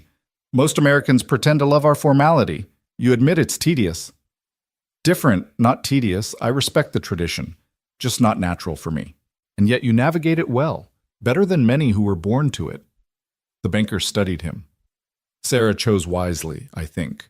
You ground her, keep her human. She keeps herself human. I just remind her it's okay.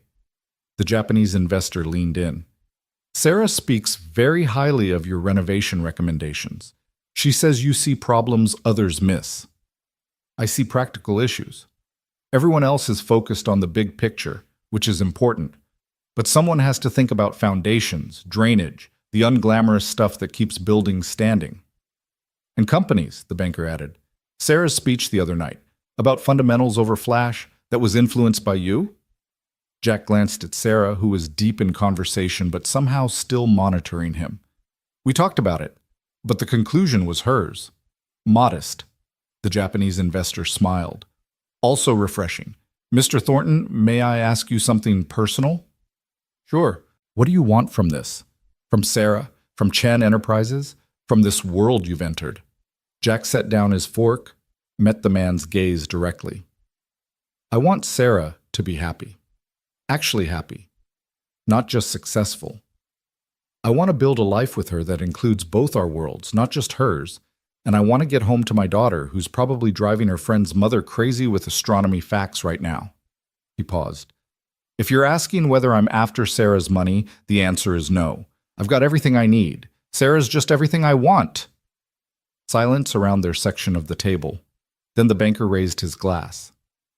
To honesty, and to men who know the difference between wanting and needing. Others joined the toast, and Jack saw Sarah across the table. Eyes bright with tears, she blinked away quickly. After dinner, people mingled on the terrace overlooking the city. Jack found Sarah alone for a moment, staring at the lights. You okay? He asked, sliding an arm around her waist. Better than okay. Jack, do you know what you just did in there? Had dinner? You won over the toughest investors in the room. The German banker hasn't approved of anyone I've dated since, well, ever. And Mr. Sato never asks personal questions unless he's genuinely interested in the answer. Sarah turned in his arms. They see what I see? Someone real. Someone good. I just told the truth. Exactly. And in a room full of people who deal in calculated responses and strategic answers, the truth was revolutionary. She kissed him softly. I'm so glad you're here. Me too. Even with the 6 forks and the wine I can't pronounce. Next time we'll skip the formal dinners and just get street food. There's going to be a next time.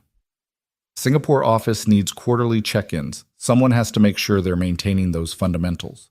Sarah's smile was mischievous. And I hear there's this really good construction consultant who might be available. Might be. Depends on the terms.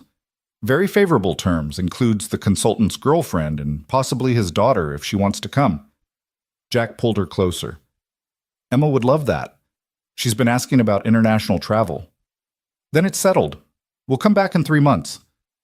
Make it a family trip. Family? The word settled warm in Jack's chest. Somewhere along the way, that's what they'd become. Not just him and Emma anymore, but the 3 of them. A family. The rest of the evening passed smoothly. Jack continued to surprise people with his directness, his practical wisdom, his complete lack of pretense. By the time they left, several investors had specifically requested him for future consultations, and 2 had asked if he'd consider permanent positions with their firms. You could have your pick of jobs, Sarah said in the car back to the hotel. Any of those companies would hire you in a heartbeat. Not interested. Not even curious? International consulting, 6-figure salary, travel the world? Jack thought about it honestly. Maybe 5 years ago. But now? Emma's in school. I've got my crew, my community. My life's not perfect, but it's mine. I don't want to trade it for something shinier. Even for me. You're not asking me to trade anything. You're asking me to add to what I have. That's different. He took her hand. I'll consult when it makes sense. Come on trips like this when I can, but my home's still my home. Emma's still my priority. That work for you? Sarah kissed his knuckles. That works perfectly. Because I'm starting to think my home might be wherever you and Emma are, not in some penthouse or corner office. Sarah Chen, are you saying you want to split time between your billion-dollar company and my two-bedroom house? I'm saying I want balance, time with you, time with Emma, a life that's about more than just work. She rested her head on his shoulder. Think we can make that work? We can try. Probably mess it up sometimes, have to adjust, figure it out as we go. Sounds perfect. The final 2 days of the conference flew by. Jack finalized his renovation recommendations, presented them to the facilities team, and watched them implement changes he'd suggested. Sarah closed deals, strengthened partnerships, and somehow found time to sneak away with Jack to explore Singapore. They ate street food in hawker centers, walked through gardens by the bay, took a boat ride to Sentosa Island. They held hands like teenagers, kissed in quiet corners, built memories that had nothing to do with business. On their last night, they skipped the closing gala, Sarah claiming a headache, Jack backing her up. Instead, they ordered room service and sat on Sarah's balcony watching the city lights. "Thank you," Sarah said quietly. "You keep thanking me. For what? For coming. For being exactly who you are. For showing me that I can have this love and career, personal life, and professional success. For proving that I don't have to choose." She turned to face him. "Jack, when we get home, I want to talk about the future. Real plans, not just vague ideas." "What kind of plans?" "The kind where you and Emma are permanent fixtures in my life. Where we figure out how to blend our worlds. Where maybe, eventually, we make it official." She pulled a small box from her pocket, and Jack's heart stopped. "I'm not proposing. Not yet. But I want you to know I'm thinking about it. About forever with you." She opened the box to reveal a simple silver band. Masculine, understated, perfect. "It's a promise," Sarah explained, "that I'm serious about us. About this. About building something real that lasts." She took out the ring, held it up. "So what do you say, Jack Thornton? Ready to plan a future with me?" Jack looked at the ring, at Sarah's hopeful face, at the life spreading out before them full of possibility and challenge and love. He thought about Emma, who'd be thrilled, about Mary, who'd approve, about himself, and whether he was brave enough to say yes to something this big. Then he held out his hand and Sarah slipped the ring on his finger. "I'm ready," he said, "for all of it." They kissed as Singapore sparkled below them, two people from impossible different worlds who'd found each other anyway, who'd chosen each other despite every obstacle, who were building something neither had known they needed, but both couldn't imagine living without. The flight home was quieter than the flight over. They were both exhausted, content to simply be together. Jack spent most of it thinking about Emma's face when they told her, about the life they were building, about how a single moment of choosing to help a stranger had led to this. "What are you thinking?" Sarah asked, waking from a nap. "That I almost didn't stop that night. On the mountain. I was late, worried about Emma, focused on getting home. Almost just called 911 and kept driving." Sarah went very still. "But you didn't." "But I almost did. If I'd been 5 minutes earlier or later, if I'd taken a different route, if I'd made any number of different choices, we never would have met. But you did stop. You did help. You did save me." Sarah took his hand, the one with the ring. "Maybe it was fate. Maybe it was luck. Maybe it was just a good man making the right choice in the moment. Does it matter which?" "No, I guess it doesn't. All that matters is where we are now and where we're going." She squeezed his hand. Together. They landed in the early morning, bleary-eyed and jet-lagged. Jack's truck was still in the airport parking lot where he'd left it a week ago. Sarah's driver was waiting to take her to the office for an emergency meeting about the Singapore deals. "I'll see you tonight?" Sarah asked at her car. "Dinner at my place. Emma's dying to hear everything." "Can't wait." She kissed him goodbye, then hesitated. "Jack, I love you, in case I don't say it enough. You say it plenty, but I love hearing it." He kissed her again.